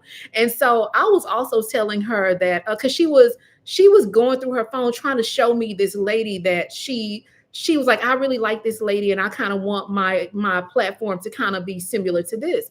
But while she was looking she was looking for the lady page to show me. I was driving. This is the day I was doing Uber. So I was driving and I looked in the mirror and I looked back at her and she was so beautiful. And I in that moment I was explaining to her, I was like, you are not just a beautiful woman. Your beauty is captivating. And I want to say this to Shirley Hunt and to all of the bombshells, because I didn't see when y'all be emailing me, y'all, we have some beautiful women in, like, I'm not gonna lie, I got some of the prettiest subscribers. When you girls be emailing me about these wigs, I'd be like, oh my God, these women are beautiful. And even when I meet y'all in person, y'all be so pretty. But I want to say this about beauty. Your beauty is, sometimes God will bless you with an unusual, captivating beauty because he wants you to be palatable, to be able to give a certain message. You understand what I'm saying? And sometimes like that, you probably like, well,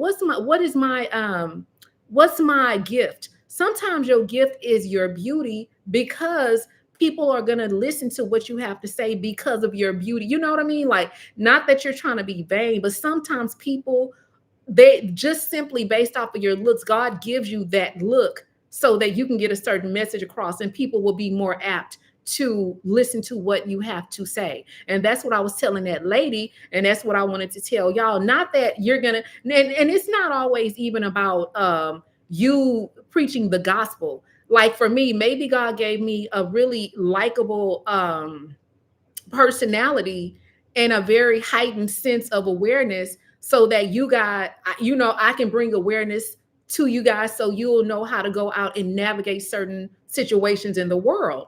And so the things that God will give you, they're not just for you. You know what I mean? So your beauty is not just for you, and that's why I also be like, don't be so quick to be going out here and just going on dates with anybody, because when you go on dates and stuff like that, or even business situations, and people always want to bring you along, they're benefiting off of your beauty. You know what I mean? Like they getting free parking, free drinks, you know what I'm saying? Certain opportunities because you with them, free food or whatever. So that's why you got to be very, hey girl, you got to be very protective of your beauty. You know what I mean? So your beauty is not for you. It is a gift. It is a gift that God has given you, and you just have to use it in the right way. So that's what made me think about Shirley Hunt, because y'all, oh my God, y'all is like, I'm not gonna put nobody's pictures or anything out here, but I'm not gonna lie, like I kind of understand, like, you know how like men, they like you because you pretty and they be wanting to show you off. That's how I be feeling. Like, I ain't gonna lie, I'm no better than a man. I'm no better than a man. Because when y'all be emailing me, I be like, damn, I want to show the bunch. Like, I be wanting to show y'all pictures because I'm like, oh my God, these women be so pretty. And then what be killing me is like the people who be women who email me, y'all, they don't even have a profile picture on YouTube. Like they'll just have the letter 0 or not the letter 0. They'll have like the letter S for Shirley or the letter K for Catherine. And then when they email you, you get to see what they look like, and you be like, oh my gosh, she look good, she pretty or whatever. So yeah, I'll be happy. And then y'all, so remember I gave away that what was that liposuction machine? Y'all, the lady that came to pick up that liposuction machine, girl, y'all, why does she look like Janet Jackson? Y'all remember, so Janet Jackson pleasure principle era. Y'all, that lady looks so much like Janet Jackson. And I ain't gonna lie, girl, when I came back upstairs, I was like, baby, I got some bad girls that follow me. And even sometimes, like not as often now, but sometimes I would be out at stores and stuff, and people would stop me and they'd be like, hey girl, I watch you on YouTube. Girl, these women are gorgeous. So I just be happy. I be happy because I be like, baby, I know my bum shells look good. Oh, would you say absolutely true?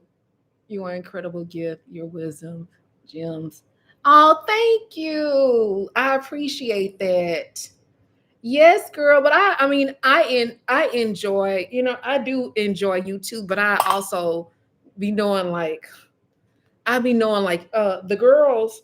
I just feel like every time I curl a piece, girl, another raggedy piece comes showing up. Nah, girl, where did this come from? I'm so sick of it. Okay, I'm sorry. I'm getting distracted, girl.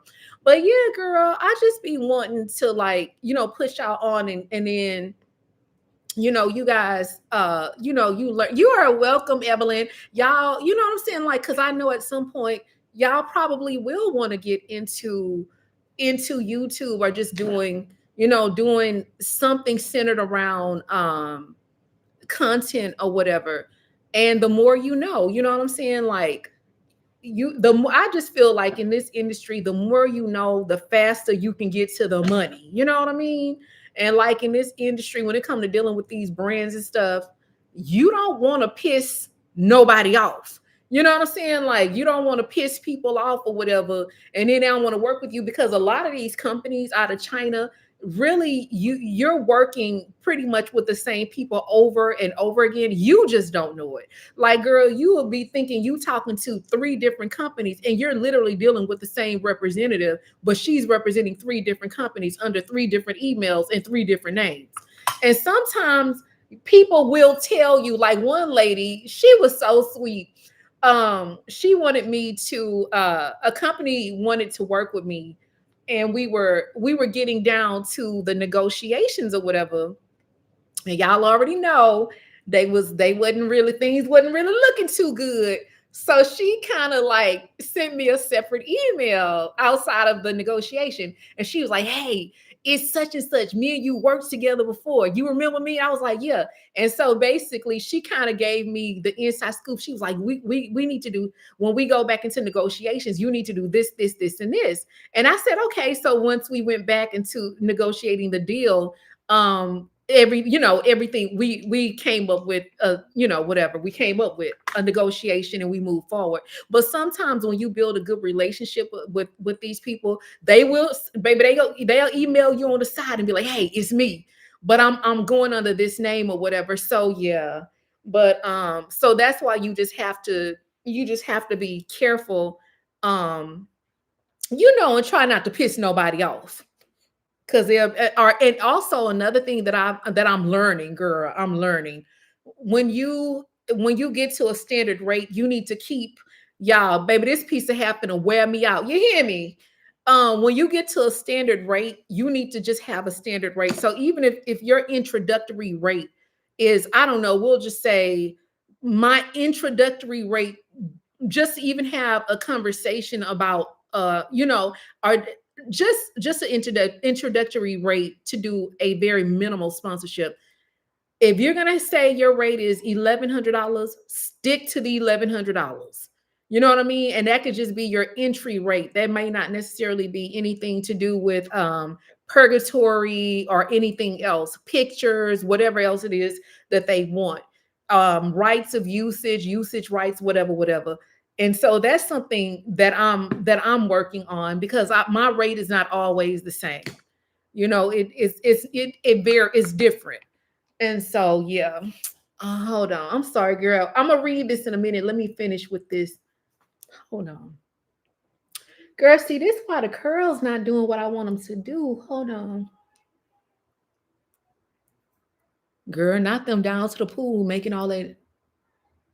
I hear kids down there now. Okay, let me see. Hold on. Let's see. What's going on? Okay. So she says she just sent the job. Thank you, girl. So yeah, girl. Okay, so we might have us a job. We'll see.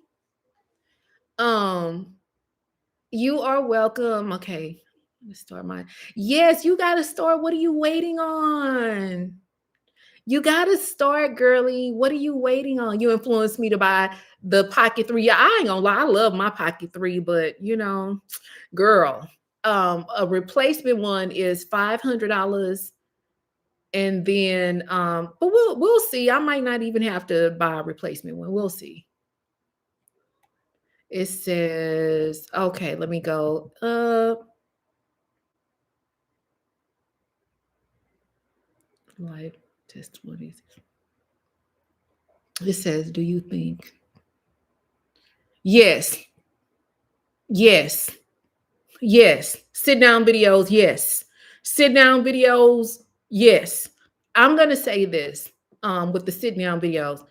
If like, and because everybody does not have like a funny, quirky personality like mine. But if you're going to be doing sit down videos, my advice to you is to look into purchasing stock video footage, or get a free stock video subscription. I would say go with Canva because, say, for example, you're talking about something.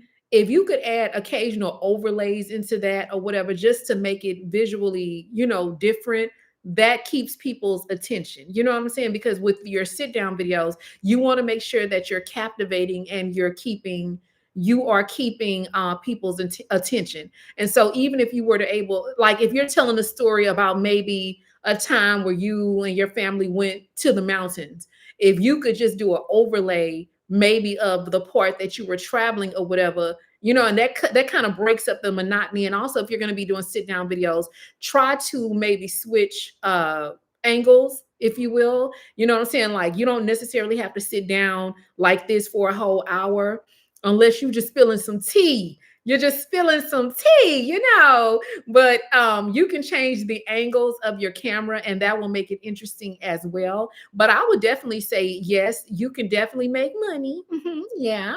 And just get some overlays, and then of course a little bit of soft music in the back or whatever. That's why for me, when the way that I edit, my favorite videos to edit are the funny videos. I like the funny stuff where I'm just adding certain things in, funny effects. I enjoy those videos personally. So that's why I enjoy editing like that or whatever. So, but yeah, you can. I think people underestimate the amount of money you can make on YouTube, even for someone like me that's looking to grow more on the platform. Someone may look at my views and be like, oh, she don't get that many views. But when you calculate and break those views down and you think about the kind of companies, the sponsors that support your content, and then you factor in your own personal, well, the sponsors that you're getting, the companies that want to work with you, all of that is revenue. And even someone who may not have a huge, massive audience, like someone my size, you can make about $7,000 a month. You know what I'm saying? Give or take. You know what I'm saying? A little bit more, a little bit less. You know what I mean? You can make, people may not look at my content and be like, oh, you know what I'm saying?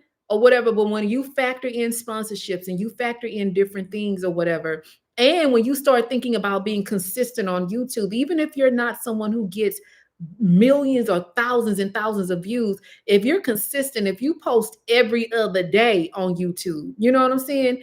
Every other day, even if those videos get 2,000, 3,000 views or what have you, and you post every other day, every week on YouTube, depending on what companies want to come in and sponsor you, you can do really well for yourself. In addition to that, that's why, like, YouTube is really a selling platform. It is a selling platform, but what they like y'all, they got a new word for girls like me. They came up with a new word. So basically, my content is not only considered educational, it's considered entertainment. So it's like, I think the word is and it's like they combined a word. It's like the first part of is entertainment, education, but I can't. Okay, let me see how they worded this. Hold on. Intercation or something like that. It's like they took education or entertainment and education and made it one word. And that's what my content is deemed like. She has funny content, but it's both educational. Let me see if y'all find the word before I do, let me know so I don't have to do the work. But I think it's spelled I think education. Hold on. I think that's it. Wait a minute. I think that's it. I think that's it. I think that's the right word. I think that's the right word. Hold on. Let me see how you spelled it. Yeah. Oh my God, girl. Not only are y'all pretty, y'all are smart. That's it. That's it. That is it. That is it. It says a blend of education, entertainment refers to media content designed to educate while keeping your audience entertained. Is primarily a goal. The primary goal is to make learning enjoyable, engaging, memorable, rather than viewing it at its core. So that's how I have been able to be successful down to the YouTube streets. So that's what my content is considered. So even if, I decide like I don't want to go outside today, I can sit up and tell you a story, a funny story about how I might have taken a campaign that didn't want to pay me and put the shamalama ding dong on them and got more money. But because I know how to tell that story in a funny way, add funny excerpts, and then still have a message at the end of like, oh, don't let nobody play with you. You know, companies like that. You know what I mean? They like that. Or even if it's something with me sitting down, I'm telling a funny story, but at the same time, I'm telling a funny story. Say, for example, I'm telling you about, I'll break away and be like, okay, girls, I'm going to be using this Lancome such and such on my face. And then I go back to the story. You know what I'm saying? You're kind of going back and forth. And so I'm showing you skincare products, but I'm also telling you about a story. And at the end of the story, there will be a message there or whatever. And so they tend to like that type of content. And that type of content generates a very high CPM.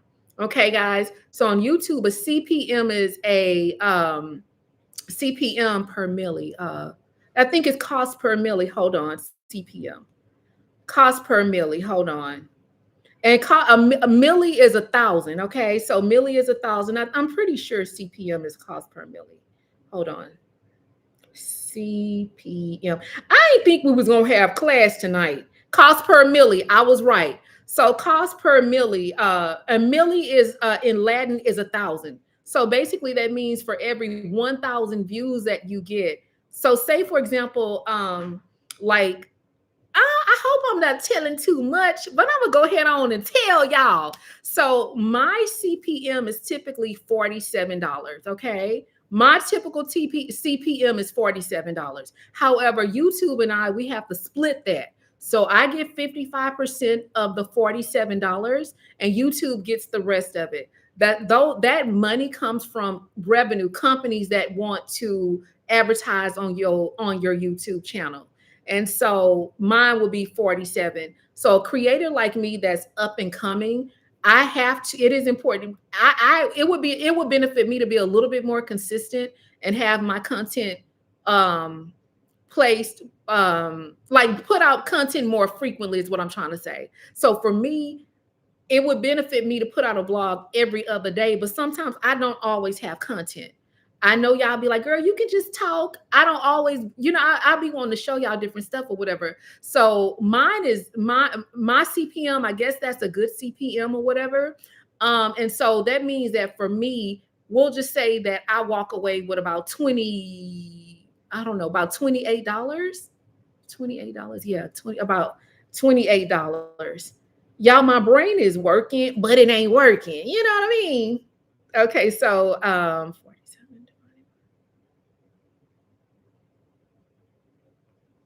Okay, so no, I was off a little bit. So we'll say about 20. We're just gonna say about $24. So they'll pay me $24 for every 1,000 views that I get. Well, guys, y'all know I don't really get a lot. My views are not crazy, but they're not bad.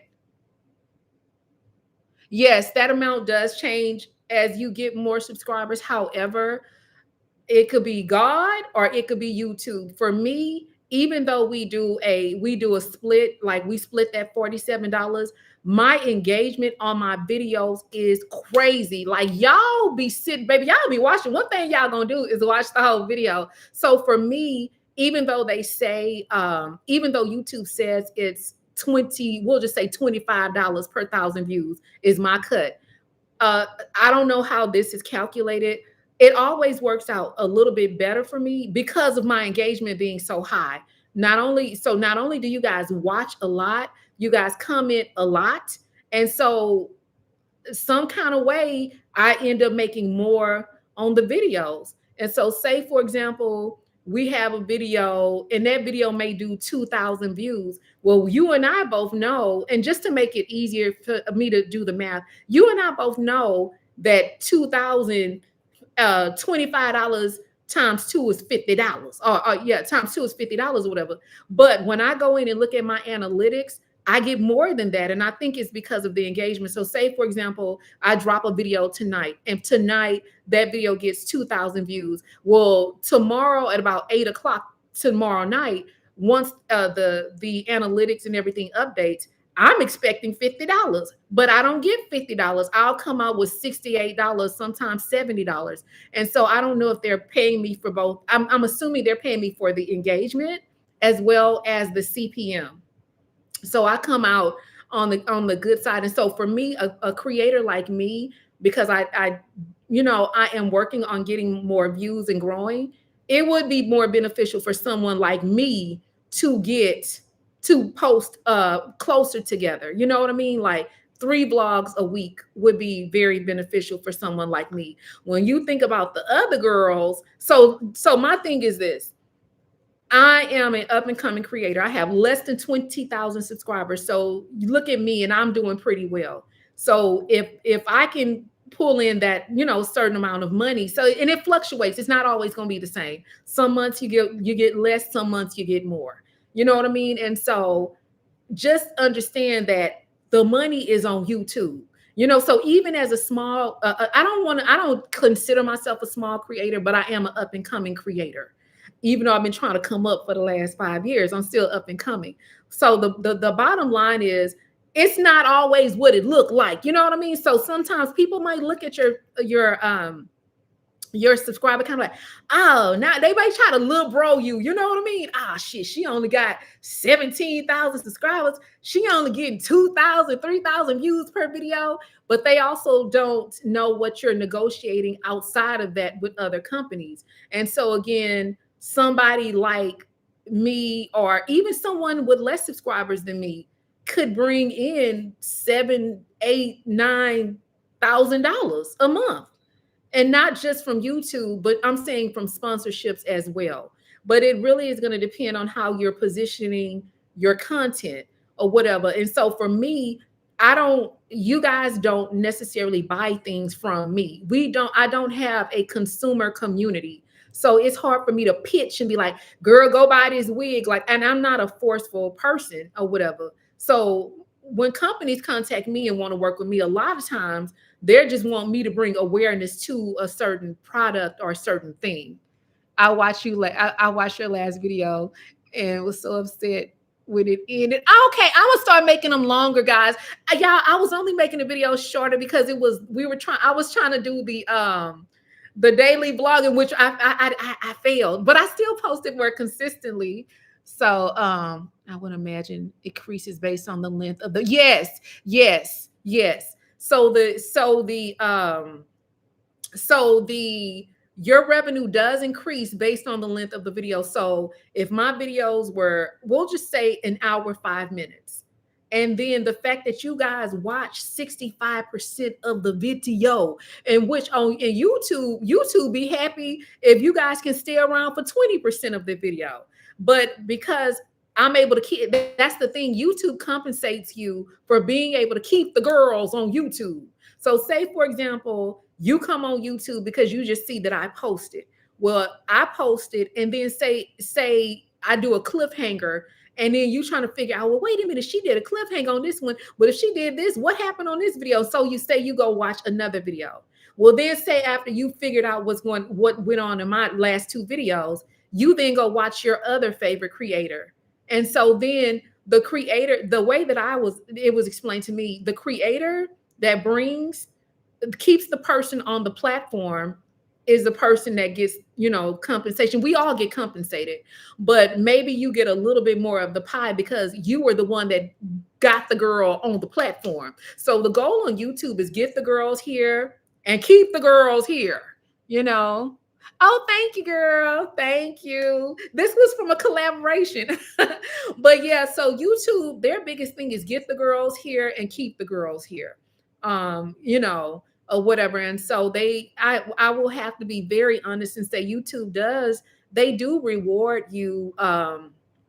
They do reward you for posting, but they also reward you for engagement. And engagement could even be something in terms of just like people, you talking to the people in the comment section, you responding to, and that's why I try to respond. Now, I didn't do good last month at responding to you girls, but we'll get back on track with that. But you get rewarded for that as well, responding back to your comments, and then that just builds that just builds a good community. Cause I know like when I comment on videos and I see that someone that I like comments back, I'm happy. It makes me happy. Like even if they don't comment back, even if they just put a heart, it's like you feel acknowledged or whatever. Um, it was a girl that I used to watch, and her name was Tamara Bradshaw. She's here in Houston. She used to be a backup dancer for Beyonce and other girls, but she's now into home and lifestyle content.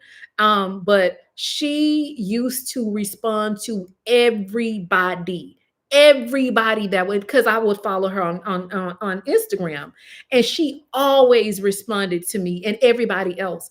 And I used to be so impressed by her. And it was just like, and you would think someone like her with the lifestyle she has and all of the opportunities, she wouldn't respond back, but she would respond back. She doesn't do it anymore because she has amassed over 1 million followers, girl. She has over 1 million followers. So obviously, and she has really high engagement. So she can't respond back now, but I will never forget the fact that that's someone who always responded back. And so when I first started YouTube, I used to watch her and I used to watch Gary Vee. And Gary Vee used to say he would stay up till 3 o'clock in the morning responding back to all of his messages. And so that's how I learned. And so that's why you guys see me, baby, I be trying to respond to everybody, or whatever. So I learned that.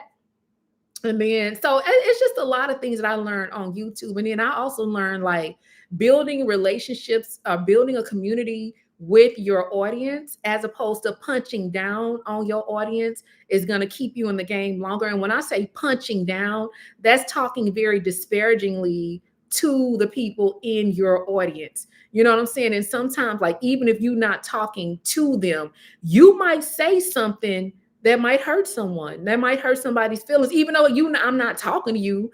I might just say something that might hurt you. And so it's like, shit, I just learned like to be careful on the things that I say. And another reason why I'm like that is because before I started YouTube, I would watch people and they would say things, and I'm not gonna lie, even though they were not talking to me, it would still be so hurtful. And I would be like, damn, like, why would you say something so hurtful? Like, I wouldn't comment, but I would feel very hurt by certain things. And I'm not gonna lie, girl, people might not remember what you did, they might not remember what you said, but they always gonna remember how you make them feel. So I knew not to, I ain't gonna lie, I was a little spicy when I first came when I first came onto YouTube, but I learned like you're really not gonna build community by being spicy. Now, I used to get a few comments, not many, a few comments, and then I was like, okay, sometimes, listen, I'm gonna say this. I'm not encouraging this, but I will say this. When you first start YouTube, you might have to spank some ass publicly. I'm just gonna be honest with you. You might have to spank a little ass. You might. You might. You might. Okay. I had to spank a little ass when I first started, but that was over 5 years ago. And I say that means like I used to have people trying to tell me, dictate to me how my content should go. And I'm not a Sims character. I'm not in Sims. This is not a simulation. You're not going to tell me how my content should go. And then also, guys, when I first before I came on YouTube, the girls that I watched, they did not let people control their content. Kyra, Aaliyah, Gina, like they didn't let people control their content. They came on here, they gave you what they was gonna give you, and then they went on. And that's how I learned, like, you don't let people control your content. You can refine it, but don't let people try to make you into a Sims. You know what I'm saying? And so you will have to get somebody in check. And if you're not like that, if you don't want to do that, you might have to you might have to let your audience chew them up. You know what I mean? You might have to get your audience to chew them up and get them together. But at some point you will have to do that. But don't make a habit out of that. Don't make a habit out of it. Don't make a habit out of it. And then sometimes when people, like, what I also learned is like sometimes people will say stuff in your comment section and it's not to hurt you. It's not. It's to help you. Like one time I made some chicken. I was cooking and I made some chicken. And I had on like this dress. It was like a 50 style dress or whatever. But I didn't realize like how big my boobs looked once the video got on YouTube or whatever, and it was this lady in the comment section. She wasn't mean or anything, but she was like, your breasts are very distracting or whatever. And I agreed with her. And I messaged her back and I was like, yeah, I agree with you. Like, and I just told her I would do better next time. You know what I'm saying? And so sometimes they don't just be trying to chew you up like that. They just be letting you know. And that lady was not lying, girl. Them boobs, because it was like I was making chicken thighs and you was looking at chicken breasts. Did you hear me? Okay, hold on. I'm sorry. I be getting carried away. Hold on. What is the biggest lesson you've learned since starting your content creation journey? What do you wish you had known from day one? Shit, I've learned so many lessons. It says, okay, my goodness, I love when my favorite creators respond to my comments. Yeah, me too. Gosh, that is such a good question, girl. I have learned so much. One, okay. I learned this before I started YouTube. Girls, and Makeup Shayla taught me this. Makeup Shayla taught me this even before I thought about starting YouTube. Do not get into any YouTube beefs. Do not get into any beef. Do not get into any beefs with other content creators. Do not. Brands do not like that. And then it could potentially destroy your brand. And not only could it destroy your brand, you can come back from it, but you don't want to amass success off of like drama, like, oh girl, this one. And then it's because it's one thing if you get into it with somebody, but it's another thing to keep the shit going. You know what I'm saying? And then all of a sudden you become the beef channel in the beef sector.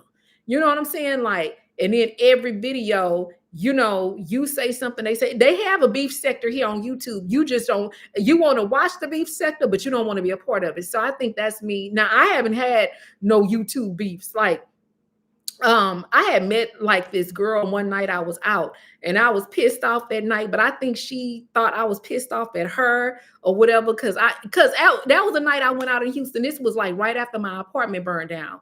Girl, my best friend invited me to the club with her to go see the Roots or somebody. So it was a New York takeover. We had a takeover in Houston. So we went down to the thing or whatever. Y'all, the men at the club would not let me sit down. They would not let the women sit down. Girl, them fools was sitting up at the club sharing a chicken basket, eating fries off the same, like they was on a date or something or whatever. So I had an attitude. So basically, after the concert or whatever, we left, and like the club was called 5015. So 5015, you can't, like at the time, I don't know if it's still like this, but at that time, they did not allow you to get your Uber in front of 5015. You had to walk across the street to the turkey leg hut and stand at the Uber like bus station thing, if you will, or whatever. That particular night, it was very, very crowded. So me and my friend, we were sitting at the Uber bus station waiting on our Uber. And then the Uber got here, but girl, HPD was just making you get in whatever car. I'm like, this is not our Uber anyway. So basically HPD gave away our Uber. They gave away my Uber to somebody else. So at the time, it was another YouTuber. She was walking like across the street. And she was like, hey, like, introduced herself. And I was not in the best mood. And I was like, so I started talking to her like, girl, I'm pissed off. Like, I was talking like more like out of just being pissed off or whatever. So anyway, I think that she wanted me to maybe like embrace her, like, hey girl.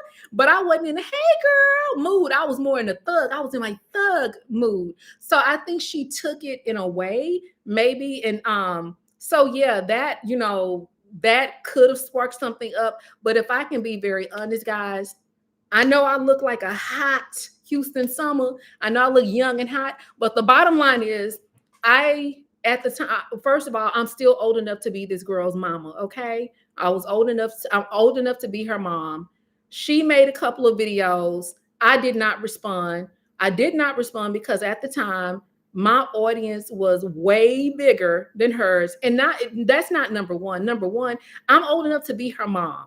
what I look like on YouTube beefing with a young lady that I could be her mama. I'm pretty sure I'm at least 20 years her senior, if not more. Well, yeah, maybe right at about 20 years her senior. So I had to take that into consideration. I also had to take into consideration that it's just not fucking worth it. If you want to play the long game on YouTube, stay out of shit. Don't get into nothing on here because nothing is worth the success that you could have on this platform. And this platform is only a vehicle. It is only a vehicle to your next thing. You know what I mean? So I know that answer was very long and it probably wasn't the most politically correct answer, but I would say the biggest lesson that I learned is not getting into no beef. Don't get engaged into no beef. I can't say that I wish I would have known that earlier because I learned that before I came on this platform. And this girl had made a couple of videos and stuff about me, and someone else tried to encourage me to respond. And I was like, fucking absolutely not. Like, at the time, I still wasn't even trying to be no full-time YouTuber, but the money I was making and the opportunities, like y'all, the house had just burned down. My apartment had just burned down. And then not too long after that, I had just got this apartment. And by the time I got into this apartment, girl, guess who was calling? Fashion Nova. Fashion Nova was calling, wanting to work with me. Jewelry companies was wanting to work with me. Eunice Hair. I was just getting opportunities. Literally just started getting opportunities. How I look beefing with somebody because I wasn't the Southern Belle they wanted me to be down to the club. You know what I mean? So I just learned, like, don't get into no beef. Don't let nobody engage you into no beef. Play the long game. Keep your image clean. Keep your head down. Whatever success you have on YouTube is sufficient for you. You might not be meant to have the same success that everybody else has. But whatever success you get, I assure you that success is sufficient for you. And maybe my success might not look like what your picture of success is. You know what I'm saying? So I just learned not to don't get into no beefs on here. Just don't. I have been watching McKenna Walker. Her vlogs are over 2 hours long, and she'll sit there and I believe your videos. Yeah, girl, I love McKenna Walker. I love her. I'm gonna tell you, she got her shit together. McKenna, now I don't necessarily watch her, I haven't watched her vlogs in a while, but that's somebody I feel like not only does she have her shit together, she not gonna let nobody play with her either. You know what I'm saying? And she does her content the way that she does it. It's clean, it's informative, it's educational, and it's entertaining. I have a question, if you don't mind me asking. Should I separate getting back to content from my kid mommy raising my kids? I like baby content. Y'all, is that weird? Y'all, I like baby content. I like watching stuff like that. Like, I personally like, y'all, I love that type of content. I mean, you could have a page for your mommy stuff and then a page just for you. Me personally, a single woman without kids, I do like baby content. Like, if you guys could see my analytics on TikTok, I watch more baby content than probably anything else. That's the content that I engage with, maybe because I love babies. But me personally, I like kid and baby content. But that's just me. But if you want to appeal to two different demographics, and girl, you want to get that money either way, then you could separate it or whatever. It just takes a while. You know what you could do? You know what you could do? Instead of you separating it, because YouTube, it sometimes it takes a while to grow. Maybe when you do your vlogs and it's just you, maybe you could name your vlog stuff like Getting Back to Me, or, something like that. You know what I'm saying? So that lets your audience know that vlog is really going to be about you, how you take care of yourself outside of motherhood. Maybe do something like that or whatever. I don't know. Or, just if you can get money, because if you keep that page, you could get so many different kind of sponsorships. You could get things for kids educational toys. You could get them when you delve into doing your own content for yourself. You can get skincare, or so maybe keep it together, but learn how to create a series centered around just you without your family. Um, Rochelle, this has to be your passion. You define. Yes, I absolutely agree. It's hard to get out of that beef. Yes, girl, it is. It is. It is. And that's why it's like you do not want to beef. Do not end up in the beef sector. You don't want to end up in the beef sector. You do not. That was excellent advice. I will definitely stay away from the beef sector. Yes, girl. I mean, I ain't gonna lie, y'all. I used to love watching the beef sector. I used to love watching that type of content, and that was y'all. That was before I started YouTube. Girl used to be so good. I ain't gonna lie. That's how I kind of learned how to read. You know what I'm saying? To read. That's how I learned how to read people real good by being in the beef sector. But yeah, that type of content, I ain't gonna lie, y'all, it'd be good. You'd be like, oh, girl, they got it. I'm not gonna lie, y'all, it's addicting. It is because every time you look up, it's a new beef. Like they got this one guy, Jay Wilson and Timothy Blaine. Girl, they be getting it to y'all. It be so good. I haven't watched it in years though, but that's like it used to be my guilty pleasure. Girl, I love baby content. Oh my God. I do, girl. This one girl, oh my God, y'all, she did a video and she did her baby nighttime routine. Oh my God. Oh, that's good content too. Like the baby nighttime routine. Now she didn't show herself like giving him a bath, but she showed like basically after she had gave him his bath or whatever, he had it on his like his pajamas, like how she like warms up his bottle and like just the whole baby nighttime routine, the baby products she used on him, just like all y'all, it was so cute. It was such a cute, I love stuff like that. What's your favorite YouTubers? It says when your favorite YouTubers have babies, sometimes viewers will want to follow them, but fast forward the content. Just that, yeah, it does like fast forwarding does affect it does. However, if you put timestamps in there, if your audience would then just go to the timestamp, that does not have an effect, because maybe the part of the video that you skip onto is 10-15 minutes, and maybe they only have 5 minutes of baby content in the video. You know what I mean? But again, I think it's really centered around creating a series around certain content. Like for me, y'all know Adventures of Rock. I showed out in that series. Like I showed out in that series. But Adventures of Rock really garnered some great opportunities for me. And then also, I think I talked about this in the last live. Y'all, people will contact you and they will order a series. Like I ain't gonna lie.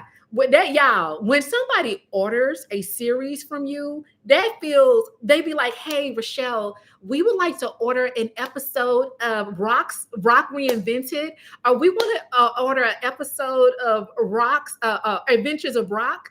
Y'all, that is such a great feeling, because when you watch certain things on Netflix, say you watch a series, and we'll just say that series is 15 episodes.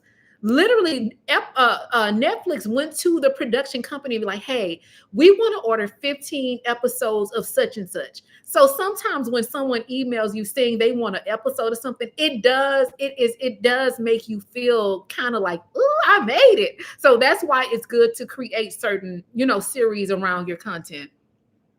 Without being specific, name one of the YouTubers associated dealing with that now, because the negative responses to subscribers, it will absolutely affect. Well, I'm going to be honest. I'm not going to name any names, because the bottom line is it doesn't always have to be negative, guys. It doesn't have to be negative. Like, okay, it could be, I'm going to use myself as an example. Last year chewed me up. And last year when you guys were watching my content, I lost some subscribers because every vlog I was depressed. And so it's not necessarily negative. Sometimes your content can just be hard to consume. it can be hard to consume because you're really going through it. And to be very honest with you, for 2 years, I was going through it. Like, I was okay right after the fire, but when the smoke cleared, I mean that figuratively and literally. When I tell you, I got so fucking depressed, and that depression, when you tune into someone, when your audience has found you and they tuned into you because you was the funny girl, you was funny and you did fashion and you did this and whatever, and then you don't, and you're at home and every blog is at home depressed. It's one thing if you at home telling jokes and doing funny shit, but if you're at home and people can see you struggling through something emotionally or even mentally. So while I won't say that I was impacted because of something negative, I was impacted because of something emotional that I navigated publicly. You know what I mean? And so it doesn't always have to be something negative. People might not just want to stick around when you are in a tough season. They might want to see you up. They want to see you shopping. They want to see you traveling, dating. They want to see you laugh and they want to see you having drinks out with your friends. And when you're not serving that, especially if that's maybe how you started, people might not stick around. Okay. So again, it does not always have to be negative. It can be emotional, emotional life circumstances. It says that's good to know because you do want to support them, but not all content will grab and hold. Yes, not all content. Yeah. Um, you're very welcome. Yeah, girl, I ain't gonna lie. Like, ooh, and you be like, damn, you don't even know if you know what I'm saying? If you like, for me, I'm just a very honest, transparent person. So it's gonna be very hard for me to come on here and fake and act like everything is okay. You know, although I may not share all of the fine details and stuff, I do pride myself on being pretty honest about tough seasons or things that I'm navigating or whatever. But yeah, girl, girl. And then just imagine this is what you do for a significant portion of your revenue. You pick up the camera and you know what I'm saying? You got to show up. And then even if you're not honest with your audience and you don't tell them, people can see you, but they can see through you.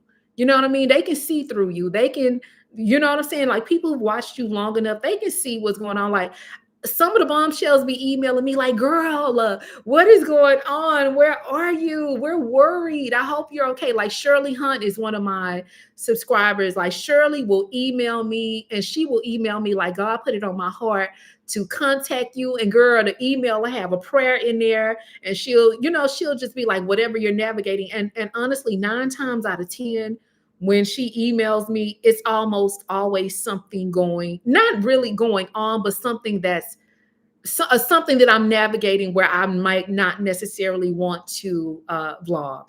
You know what I mean?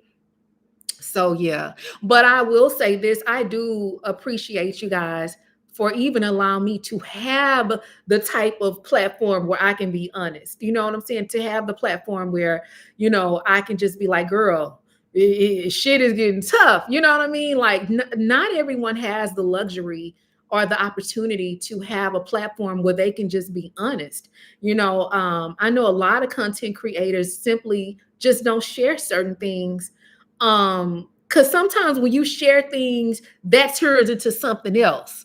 That you know what I mean? Like sometimes you'll share something and you be like, well, now wait a minute now. You be like, how did I get in it? Because you'll be like, damn, I shared this, but now me sharing this has turned into something completely different. Yeah, they want authenticity, life updates. Yeah. Yeah, audience, they do, but the thing is with trials and tribulations, I'm gonna be honest. They gonna give you about 3 good vlogs to be walking around here looking like Celie from The Color Purple. Woe is me. But after a while, people be like, baby, this motherfucker always sad. They be like, girl, they'll be like, even the sun, even the dog, even the sun will shine on a dog ass from time to time. I heard somebody say that, like, damn, even the sun shine on a dog ass from time to time. Like, it's always something. Like, sometimes when people start to feel like it's always something, every time they log on, you walking around the house looking like Celie, crying and shit. They be like, I ain't watching this bitch no more. I'm sick of her. Every time we click on the video, she crying. I'm sick of it. Okay, it says, somebody's talking about, who's this beautiful woman I came across? I don't know, Greg. Y'all, look at Greg. Look at Greg. Trying to come, girl. Look at Greg. We gonna show the coming because YouTube trying to, but yeah, girl. So I'm just saying, like, we all go through trials and tribulations or whatever. And then, wait a minute, let me just say this, like, girl, not, and it also depends on the era of YouTube that you came into, y'all. I came into the era of, I'm gonna call it the show and tell era.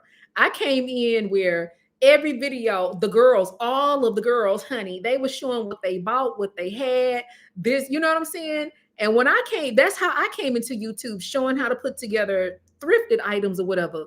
And then, girl, after my apartment went down to the fire, I didn't really even like shopping anymore. Like, I still kind of like shopping a little bit, but girl, once everything burnt up, I ain't even want to shop anymore. So then it's like, damn, how do you even create content now? Because you don't have nothing to show. So it would be sometimes, girl, I talked about this before, but yeah, I would be so embarrassed. I would be like, I don't have nothing to show. I ain't about nothing. I would be so fucking embarrassed to even like have a YouTube video because I didn't have anything to show. And I got over that, of course. I got over it, but I would be so embarrassed or whatever. And so, but then understanding that it's not about that. And then also understanding, like, I'm gifted in a way of, like, if I can put together a funny enough story and put together enough, get enough comedic clips and, music, then that is all I need. I don't always need something to show and tell, 9 times out of 10, there will be others who are going through it too. No, we don't want to see trials and tribulations too often, but it's real. Yeah, it is. Now, if you're going through a different trial or tribulation, that's different. Like, one blog, okay, something happened to your tire. Okay, now you pissed off about that. You got that fixed. And then in the next blog, you had a leak in your kitchen. And then you got that fixed. Like, that's real life stuff. But with your audience, they're getting to see you navigate that and have a resolve in it. But if you just every video and you still got the same problem every video, they're gonna be over it. They gonna be, because people want to see progress. And that's whether it is on a content creation level or whether it is in a career level, which is why, like, I be telling y'all, girl, lie on that damn resume, because people want to see progress. They don't want you to sit stagnant. So just imagine when I was vlogging last year and Old Bessie broke down. Do y'all know how embarrassed I would be? I'd be like, fuck, I got to create another vlog and the car still broke or whatever. But that was tough. But I am so grateful for the girls who stuck around. I'm so grateful because, girl, I ain't gonna lie, I didn't think I was gonna make it through that season. I didn't think I was gonna make it, girl. Thank you, Jesus, to my best friend, y'all. My best friend from high school is the one that gave me the money to get my car fixed. And, girl, so I am so, so grateful. Okay, let me see. It says not to action channels, girl. What chew you up with your content, baby? Them reaction channels with girl. Now look, y'all. When I can't. Well, yeah. I think that's when I first started. I didn't really have reaction channels reacting to me. Mimi reacted to me, but y'all, Mimi is so funny. But in one video, she was talking about me in this wig. I had a wig on pretty much like this, but it was like this. And I had went and gotten a pool, girl, and I was dipping my wig, and she's like, "Oh, Rochelle, dipping that wig, y'all." When I tell you that shit was so funny or whatever, but what would like, because I don't, I think Mimi was the only person. I don't know if she's the only person that ever reacted to me. However, yeah, Mimi was, yeah. When I tell you, I think I even commented on that because y'all, it was so funny. But I think what ended up happening after that, I hit rock bottom in terms of my depression. Oh my God. That was probably the deepest, darkest. That's when you guys probably start seeing my decline or whatever after that. Cause I think everything just started to set in or whatever. And so right after that, and so, when you are navigating depression, you're not really out here trying to see what the damn reaction channels are saying. You know what I mean? Because you're just not, you're just trying to figure out how to get out of bed every day. So after that, I never really I never really sought out or watched any let me say this. I didn't see any other content about me, but there was no reason for me to go looking for that, if you know what I mean. Now let me say this. When the channel got hacked, hey girl. Okay, when the channel got hacked and I had to type up my name or whatever, girl, somebody, I told y'all this already, but girl, a tarot card reading channel, she she did a reaction on me, and she had said I liked it women's, girl, and I could, y'all, my mouth was agape when I tell you, girl, Rochelle looks good for a 32-year. Okay, I'm 32, and on my next birthday I'll be 21. But anyway, I'm aging backwards. But girl, no, y'all, it was a tarot card reading YouTube channel. And girl, she said I was gay. She said I liked the women's. And I could not fucking believe it. I was like, I never even touched a girl's boobs before. I never, like, I was done. Thank you. I was done, y'all. It was so funny or whatever. Girl, it was so funny or whatever. But no, I can't. So for me, anyway, getting back on track. So for me, I haven't really watched or had to engage with any reaction channels. But the bottom line is, it would not, excuse me, I'm sorry, it would be off brand for me to sit here and pretend that I don't know that YouTube, I mean, not YouTube, that reaction channels exist. That would just be like, come on, like, I've been honest about everything else. Why would I sit here and lie about that shit? We know that these channels exist, okay? We know that these channels exist. But I'm glad that I keep a low enough profile. Now listen, don't come over here messing with me and my bombshells. Leave us alone. Oh, thank you. Yeah, leave me and my bombshells alone, baby, because we don't be bothering nobody. We just be over here. We be over here minding our business. Okay, let me see. Hold on. Let me see. Oh, there we go. What? Somebody said they stopped. What you stop? You said you stopped blogging. Wait a minute, girl. I've been missing all of the. Wait a minute. These comments getting kind of juicy. I'm here. Pastor. Ooh, I'm at the cafe trying to eat my salad in peace. Girl, the men's is thirsty, baby. I told you, y'all, the men, I mean, they might not be thirsty because they own you. Maybe you just a fine, good-looking woman. You know what I mean? Wait a minute. Somebody said they stopped. Why did you stop blogging? Why? You said I stopped blogging for that very reason. What was the reason in my Cardi B voice? Cardi B voice.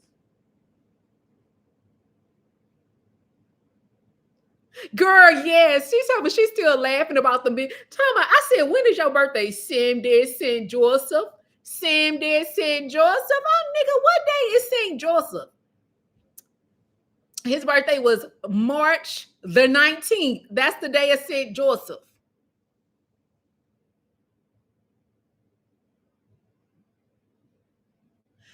Yes, Gregory. Yes, Greg, you are the only man in the chat. You're the only man in the chat. This is, yeah. I mean, you're more than welcome, though. Yes, okay, I remember you telling me. As a girl.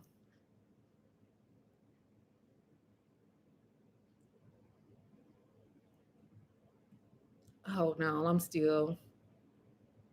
Thank you. I got this from I got this from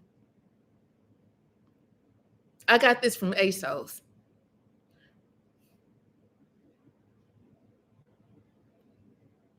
You said I'm so sorry my Wi-Fi was down. I missed most of the live. I'll watch. Okay.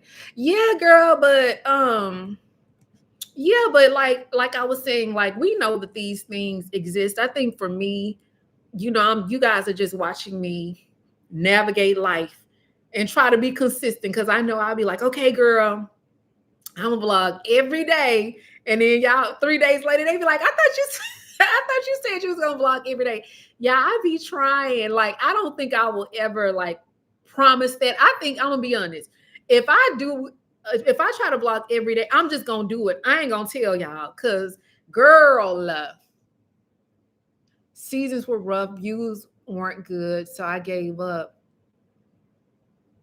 You can't, I mean, seasons do get rough. You know what I'm saying? Views aren't my views don't always be good, but I keep going. Thank you. I mean, you got to keep going. You know what I'm saying? I think it's just all about how you navigate it. But I mean, if I'll just say this: if this is something that you truly want and that you're really passionate about, I would say keep going. Sometimes the views are not always going to be the best. My views are not always the best.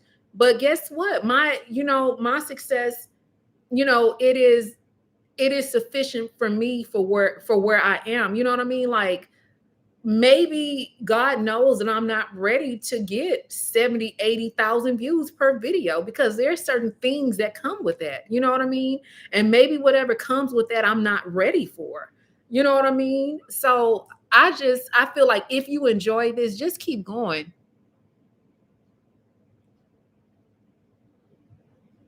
Yes, I remember. Yes. Oh my God. I think I might have gotten over 1,000 comments on that birthday video. That was such, yes, a lot. I think that's how a lot of y'all like were introduced or whatever. Or how you got, I'll just say this. That's probably how a lot of you guys really start to see my personality. You know what I mean? Or whatever. Like I'm really just a funny girl. Um, Black love, hey girl, yes, girl. Cause I remember telling y'all, I remember y'all saying, yes, I will. Let me show it. I will give you guys I will give. Why is not letting me? Oh shit. Okay. Okay. Y'all, somebody wants another fatal attraction video. I will give you girls another fatal attraction video, but I think I have pranked you girls so much. Y'all know when I'm about to prank y'all. So I gotta mix it up. You know what I mean? Because I have played so many, and that's another thing that's been fun about my content. The fact that I can play just little jokes and stuff on y'all. And making that type of content is so fun. It is so fun, but y'all know me so well. Y'all be like, I know she lied. Just like when I did the Devon Franklin, when I said I was dating a celebrity. Y'all already knew like I was lying. Y'all already knew like she lying. So I got to learn, I gotta come up with a different way to trick y'all. Yeah, life has been life in good and bad. Your success is not going to be the same as someone else's. Yes, and success does not look like this. Success is like this, it's like this, it's like this. I mean, success is not linear. You know what I mean? It is up and down, you know what I mean? And that's okay. I was going to give up, but recently told myself I am going to be consistent and go hard for the rest of the year. Yeah, I mean, and going hard could be just putting out one video every other week. It doesn't have to be the pressure of every single week or every single day. Yes, he will prepare you. God will prepare you for he calls you out. All things come in time. Um, did you miss me? How? Oh, I didn't go. No, okay. So y'all talking about the guy who bought the tumbler. Guys, okay, let me tell you. When the guy who bought this for me right here.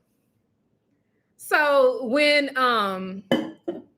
he, when he came up, yes, success does fluctuate. When the guy came up to the car, he gave me the tumbler. We talked a little bit. He did kind of ask me like what type of stuff I liked. And I said, I was just very honest. And I just told him I was like, I'm a fun woman. I like fun stuff, but I'm very sophisticated. And when I told him I was sophisticated, he was like kind of like sophisticated, like, you know what I mean? Like he seemed like he was a little taken back when he said sophisticated. Like I was like, yeah, sophisticated, and he was just like what? So I told him the kind of stuff I like, and he was just like, okay, okay. I don't think that he might have been ready for what I deem as sophisticated. You know what I mean?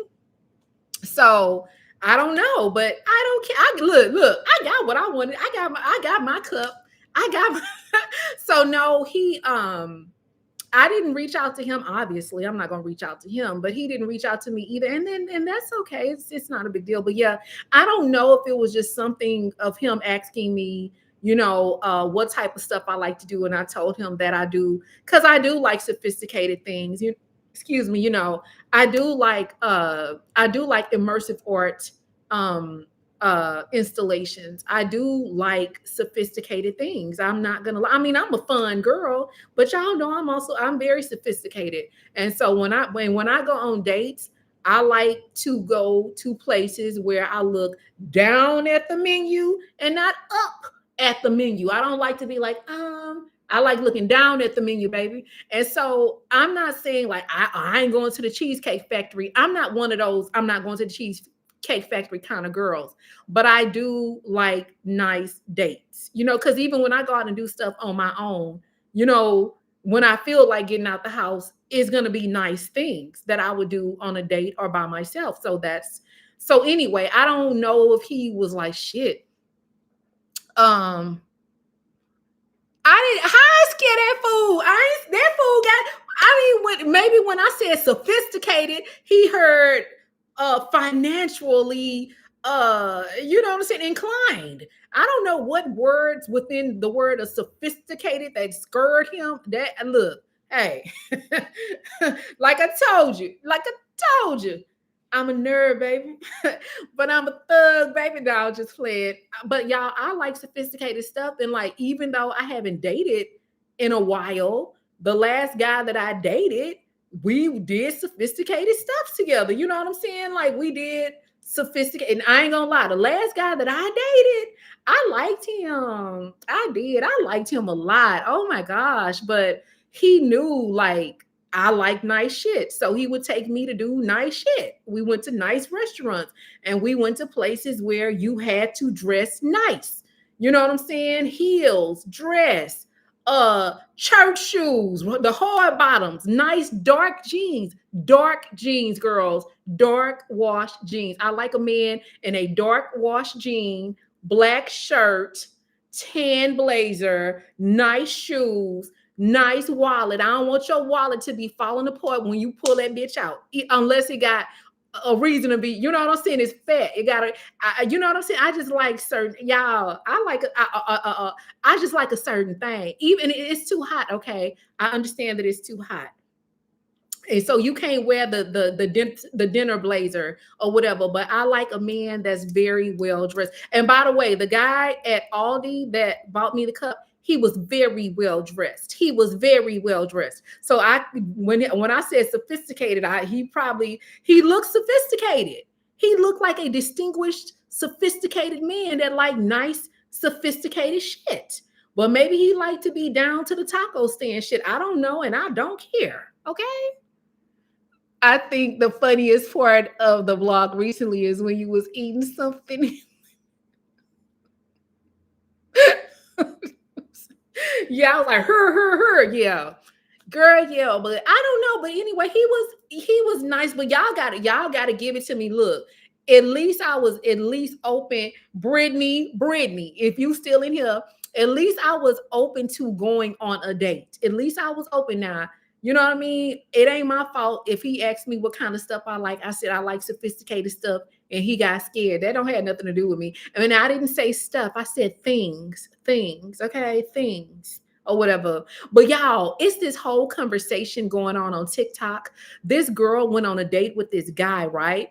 Girl, they went on a date, and then he sent her a text message, basically letting her know like, I am not interested in just like dating you. I need to have me some sex. I wants to be down to the bed with you. And if we ain't gonna be doing a mattress mumbo, ain't no point in me, of us continuing this, whatever we got going on or whatever. And then I didn't understand like she played the man's voicemail message out loud. I haven't heard the voicemail message, but she played it out loud. So now they have I hope she blocked him too. Um, I hope so. Anyway, they're having this big conversation about they're saying, well, at least he was honest and he didn't just stick around and try to play you or whatever. Now, my thing is like, yes, he was honest, but if you know that that's not what you was trying to do, yes, just block him. You know what I mean? Like, and then I don't even. I think she said something like, "Oh, I don't know about that." Ain't no, I don't know about that. If you know, I'm not gonna let nobody tell me that if we can't be down to the bed, then we ain't going on another date. I wish you would. We'll never talk again. And I don't. And it doesn't have to be a conversation. It don't. Once you said what you said, it's nothing to talk about. You've already given me an ultimatum of if I'm going to see you again, we need to be intimate. Not intimate because intimacy does not always mean sex. So I don't want to say intimate. I'm going to just call it what it is. If we're not going to do the mattress mumbo, ain't no point in me seeing you. That's pretty much what he said. She should have said, okay, all right, well, thank you for the date, period. But there's now a whole conversation of it was that consent or was it an ultimatum? And I'm just like, girl, it doesn't matter. If you knew that you wasn't going to give him something hot with a hole in it, and I ain't talking about no donuts, then what are we talking about? Why even go? What's the point? She should be like, yeah, she should run. Yes, I understand he told you what he wanted. But if you know you're not on that same time, don't fucking worry about it. Just move on.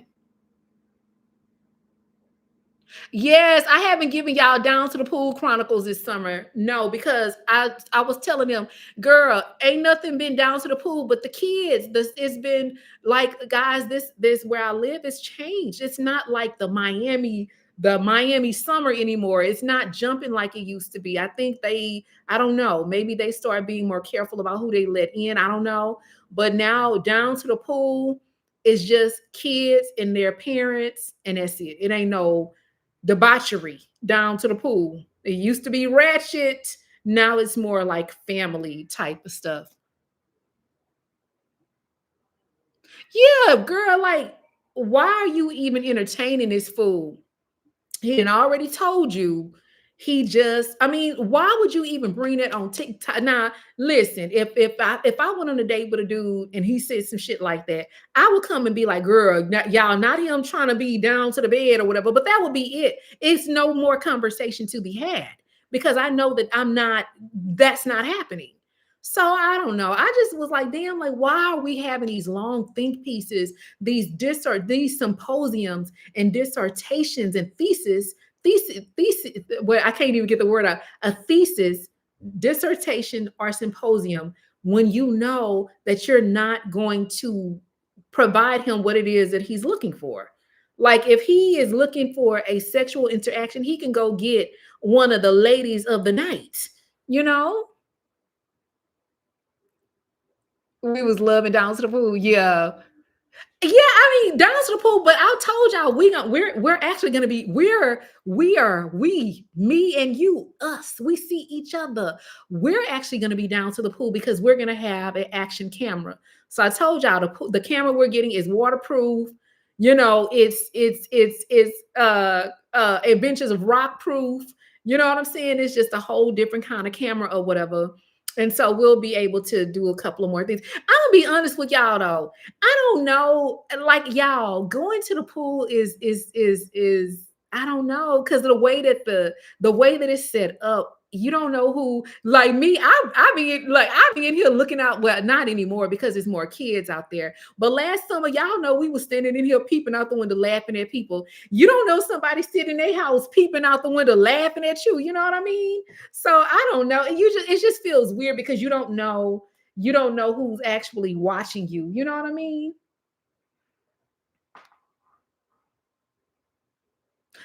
I mean, well, okay, don't buy the camera until, so our camera is coming this weekend. And so I'll let you girls know. But the camera, y'all, if you're gonna blog, guys, try to always have something to a backup, something to vlog on.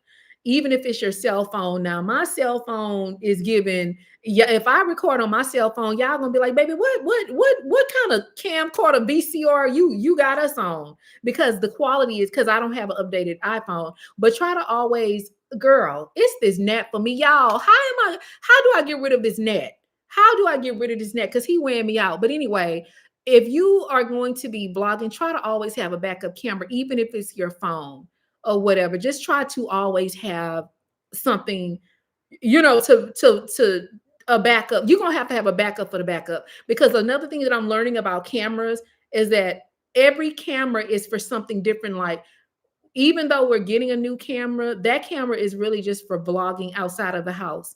The DJI is a good camera for other things. The Sony is a good camera for hair videos and sit down videos. So every camera is going to be a camera for, good for something else. Can we discuss the views, income? Can we discuss low views, subs equate to the views? The real, yeah, girl, we already, you must have, I'm sorry, I was going to say, girl, we already talked about that. But Texas T, okay, you were not in here. I apologize, you were not in here. So yes, so whether it's low views, high views, or whatever, YouTube pays you what's called, y'all, I'm gonna go over this real quick and then we're gonna move on. YouTube pays you what's called a CPM, okay? Cost per milli. Cost per milli. A milli is 1,000. So what YouTube does is, depending on the companies that want to sponsor your video. So say, for example, I have we're gonna say State Farm, Revlon, and University of Phoenix. They decided they want slots in my content. Well, they pay for that. And so say, for example, they pay for it and it comes out to $47. So your CPM is $47 on YouTube. Well, you split that money with YouTube. So you get 55%, YouTube gets 45%. So not only do they pay, and so say you get, like, in my case, sometimes like my latest videos, because they were being so close together, I was getting we'll say 2,000 to 2,500 views per video. So in my case, we'll just say that that's $47, or let me see, $68. I'm just going to do rough math. Okay, so you get paid that, but you also get paid for what's called engagement. So in my case, my engagement is very high, meaning that my subscribers watch my videos, most of my video. They don't click off. They just sit there and watch most of the video. You get paid for engagement as well. And so basically that's just kind of how YouTube does it. So even though from a subscriber standpoint, you might look at someone's channel, you might be like, God damn, her views low as hell. When at the end of the month, when all of that stuff is calculated, even though you might think the views are low, that same person can come out and have a check of $1,500 or $2,000. Now, granted, to you or to someone else, maybe you don't think that's a lot of money. But when you think about it, $1,500, $1,000, that's not like no chump change. You know what I'm saying? Like, that's somebody's mortgage. That's somebody's car note or whatever. Then you got to think about the sponsorships you get as well. You know what I'm saying? And so we talked about this in depth earlier. And so what I was saying is, even with someone with a channel my size, you could make $7,000 a month in YouTube, because that's not just YouTube revenue. It's also sponsorships and other opportunities or whatever. So yeah. So just because, the views might look low, Sometimes I ain't gonna lie, sometimes when you look at the money you made off of a video, you don't it's not it's you don't want to question God. I'll never be like, God, why you gave me all this money? But sometimes in your mind you be like, damn, like this video didn't even get that many views, but I made so girl, let me just put y'all on, let me just be honest, y'all. Sometimes the lowest videos, like you might only get 5,000 views on a video. Sometimes a video that get 5,000 views will make more money than a video that gets 11,000 views. And that's because the video with the 5,000 views, people literally stayed and watched the whole video. Well, maybe the video with 11,000 views, you was in that video bullshitting. You know what I'm saying? You was talking about stuff that, you only you care about.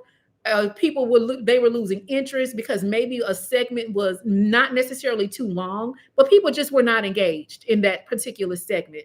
And you was just doing something that or maybe you was just doing shit that people found irritating, like ordering food and talking too long to the person you were ordering food from. And the audience was like, damn, you gonna talk to us or you gonna talk to them? And maybe they didn't want to stay there and watch. And so you didn't have the highest engagement. And so on a video that with 11,000 views, it was too much clicking through and the watch time wasn't long enough.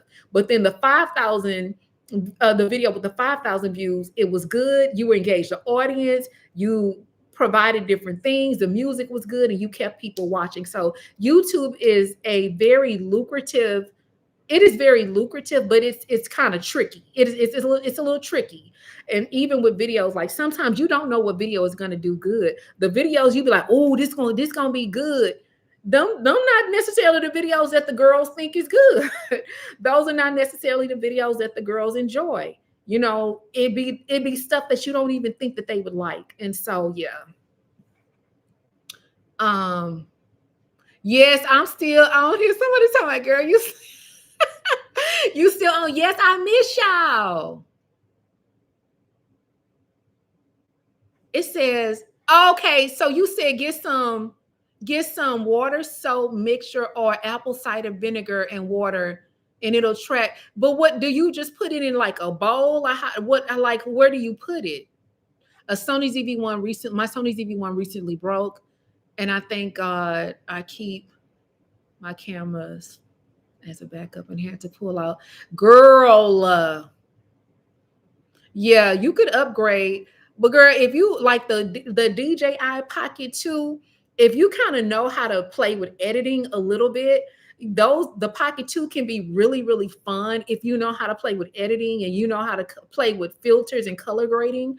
Because girl, you could make a video like, you know what I'm saying? You can make a video that's more of like, has more of like a nostalgic feel. You're welcome. Yeah, Texas T, we were talking about that earlier. I think you were not here yet, but yeah. I was telling the girls, just how YouTube works, sponsorships and stuff like that. But yeah, with the Pocket 2, it's a really good camera.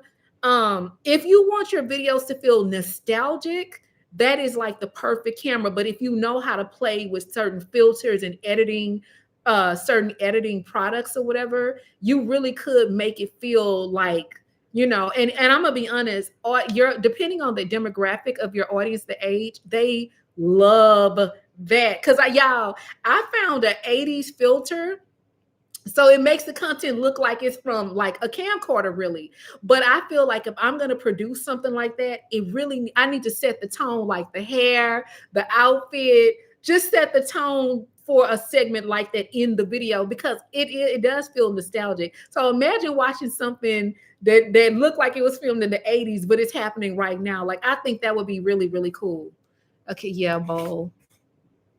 Okay, bowl of cup. Okay, y'all know what else I was looking up yesterday, because I want to recreate. Have y'all seen the movie Belly? And in the movie Belly, when they did that club scene and Nasna was walking in and it was blue, I want to recreate that. But I was trying to figure out, did they do that with a filter, or did they do it with lighting? Yes, yeah, the 80s were yes, girl. I want to recreate that scene of them walking in that club. But when I was reading on how Hype Williams did that, They said he did that with actual lighting. So it's not like a filter. Cause I was like, damn, how could I get that, get that effect or whatever? I think that y'all, that would be so y'all can't, baby. And with the music I be getting, y'all imagine a scene like that in one of the blogs. Imagine a scene like that in one of the blogs or whatever. But see, for me, we wouldn't be down to the club. We would be probably down to the jazz lounge or a cigar bar. So just imagine like that, and then with the music that y'all know, I know how to, do. Girl, that would be so. It would be fire.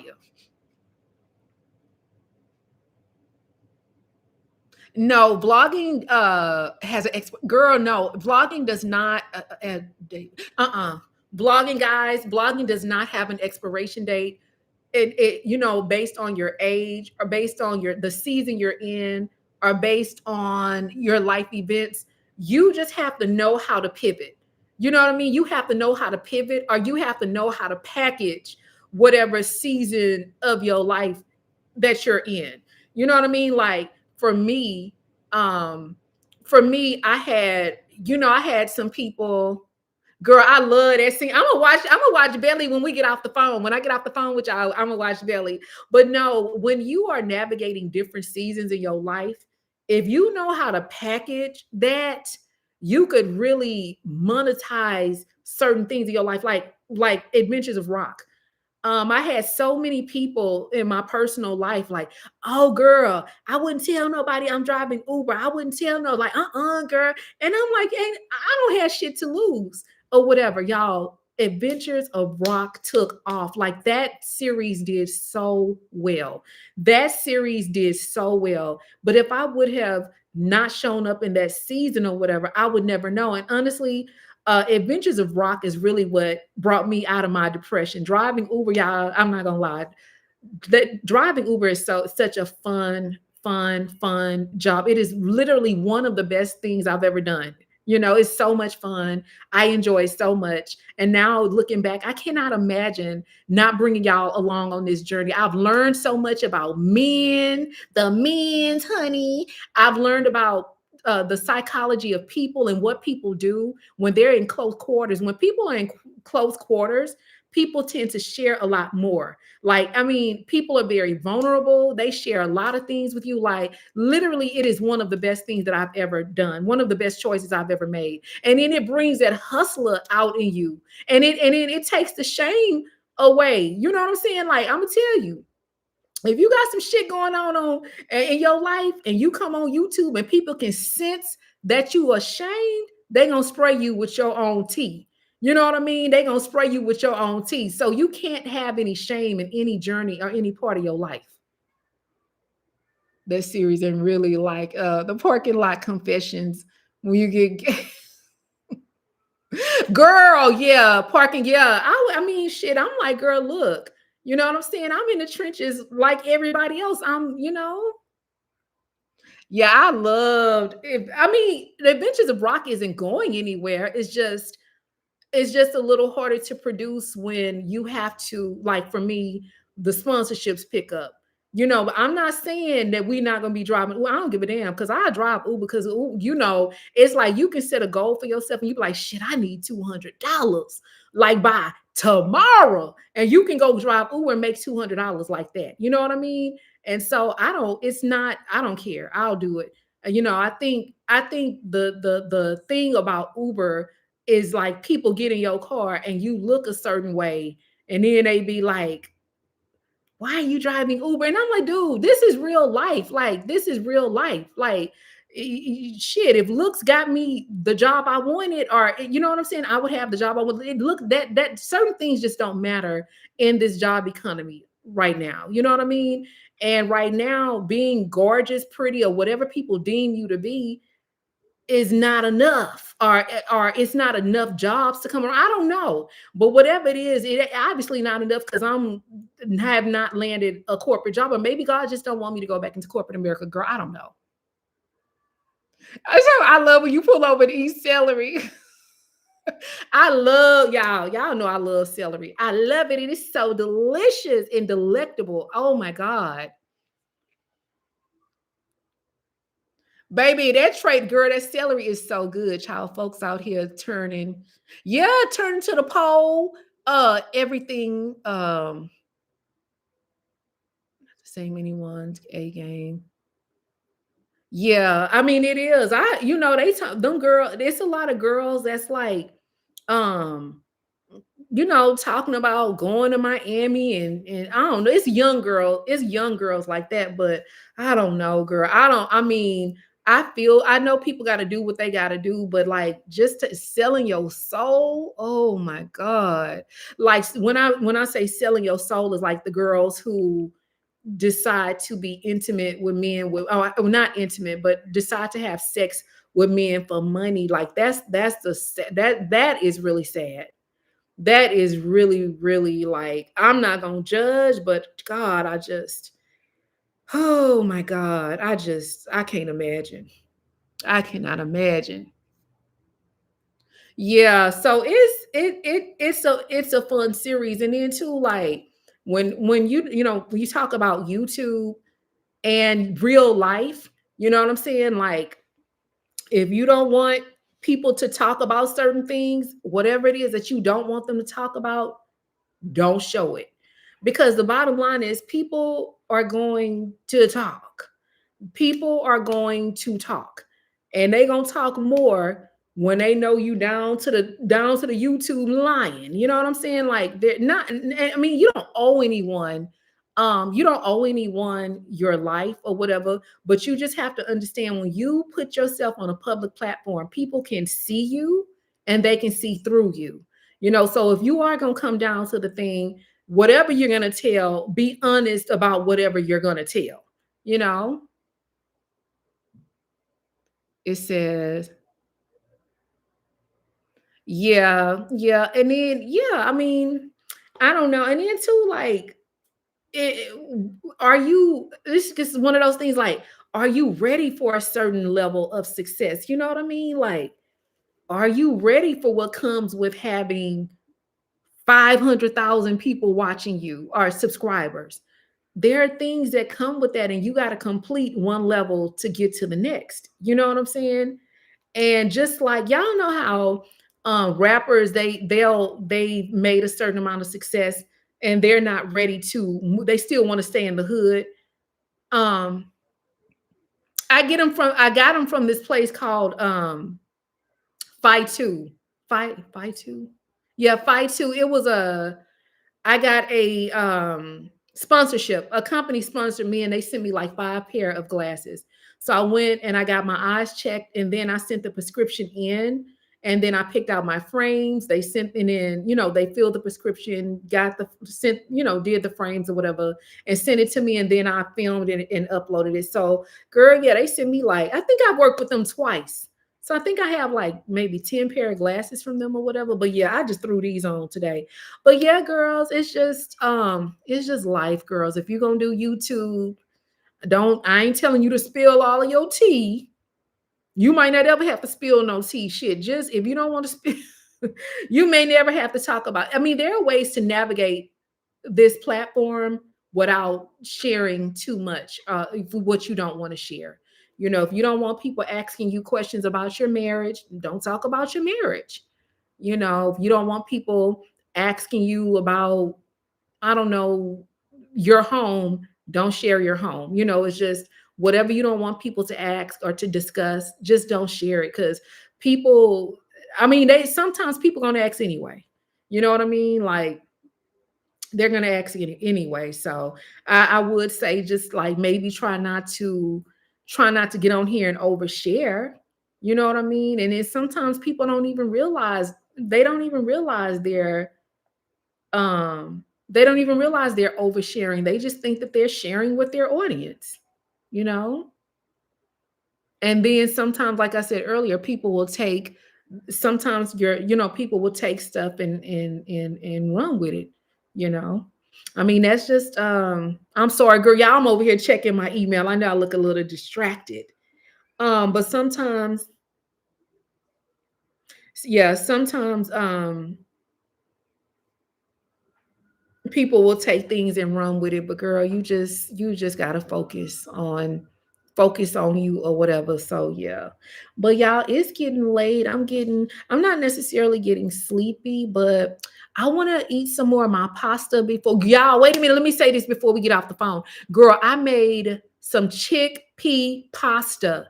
And when I tell you it was so freaking delicious, oh my God. So I bought chickpea pasta from Aldi. I bought some ground chicken, meat sauce, and I bought some peppers and what else? Spinach. Girl, it is literally one of the best things I've ever made. So I made that in the last blog. So I got to edit that footage or whatever. So yeah, girl, it's so good. It's high in protein, it's filling. And it is like once you know what I'm saying? Like you don't have to come back and keep eating it because it's going to keep you full or whatever. So I've been working on I've been working on eating more protein. You know what I mean? Always a pleasure. You're welcome. You are more than welcome. What is was it Alfredo? No, it was the spiral pasta, whatever. Just the spiral. Y'all know, like the spiral pasta or whatever. It was so freaking good.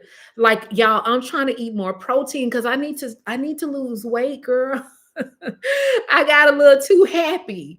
Yeah, I got a little too happy. I gained too much happy weight. So I need to lose seven. Yeah, let me see. I got to lose 7 pounds. So I need to lose 7 pounds. And so that's what I've been focusing on is getting like 7 pounds off. I did have a little snack today, a little treat, a sweet treat today. But I'm not like trying to eat like I try not to eat late at night anymore. Drinking more water, eating less snacks, eating more vegetables. No, they haven't. They still they still be up there, girl. But I mean, I would like normally I be in my room, right? So normally I'm in my bedroom and I got like a fan, and the fan is not loud, but it's enough to muffle out noise. So I don't know what they got going on because girl, I be in my room watching Netflix or HBO with my fan on and girl minding my business. But last night it got a little. I was gonna be in the living room last night and I heard some commotion, so I just got up and went to the bedroom. Thank you, girl. Yes, I wanna. I mean, I don't know. I was looking at some like old pictures of myself or whatever. Now, don't get me wrong. I like how I look. Oh, I missed you. Hey, girl. Wonderful. Hey, girl. I like how I look. I ain't gonna lie. Now listen, let me tell you something. If I knew YouTube wasn't gonna be trying to chew my channel up, y'all, I would show y'all my body in a bathing suit or a two-piece. Baby, when I tell you, y'all need to get some vitamin C because like vitamin C, it does not get rid of your cellulite, but it makes your skin thick and it starts to mask the appearance of cellulite. And so it makes your skin a lot more smoother because like they said it's building collagen, right? When I tell you, y'all, I can't lie, I love how my body looks. I do. But I just know like I'm not comfortable. I'm not like when I because I went to sleep, y'all. I went to sleep the other night, and girl, I woke up and I heard somebody I heard somebody snoring, and it was me. It was me, and I'm short. You know what I'm saying? So right now I'm 163 and I'm 5'3". And so for me, that's too much weight, you know. And then I'm noticing like I'm starting to sweat at night. I'm not sweat, I'm sorry. I'm starting to snore. I'm starting to snore at night. And then I'm also starting to wake up like coughing, you know, and I've never had those problems or whatever. And so it's like, I just know like, you know, I have a little bit more weight on me than my body can handle right now. Yes, I watched The Polygamous Girl. Oh, thank you. Thank you, girl. She said I look amazing. Thank you. Like, y'all, yeah, like, look, I like how my face look or whatever. You know what I'm saying? Like, I like all of that, but sometimes you just gotta be honest with yourself. You know what I'm saying? Thank you. I know that I need to, You know what I mean? Like, because I just feel like if I don't slim down, if I don't get my weight under control, then it's going to be a bigger issue. And because I'm short, I got to get the weight under control. The lotion to put it on your face. No, I take the vitamin C pills. Like I take 1,000 milligrams of vitamin C every day. Um, but on my face, I either use Lancome serum or either I've been using lately a Korean face cream, like a day face cream or whatever lately. Um, but I do put vitamin C serum as well as oil on my feet. And girl, my feet so smooth. They look like they soft. They look like baby feet. Girl, yes, I was waking myself up. I was like, oh, who is this big old man snoring? Girl, it was me. It was me. I don't know if you ever woke yourself up snoring, but if you did, girl, oh my God. Yes, I did watch that. The Worst Neighbor. It is. Girl, did you see the episode with that lady with them ugly looking boobs on there? I said, ma'am, not you standing outside with no shirt on, girl. I was utterly disgusted. Oh, I heard about CeraVe products are good for your face. I've heard about that or whatever. So yeah.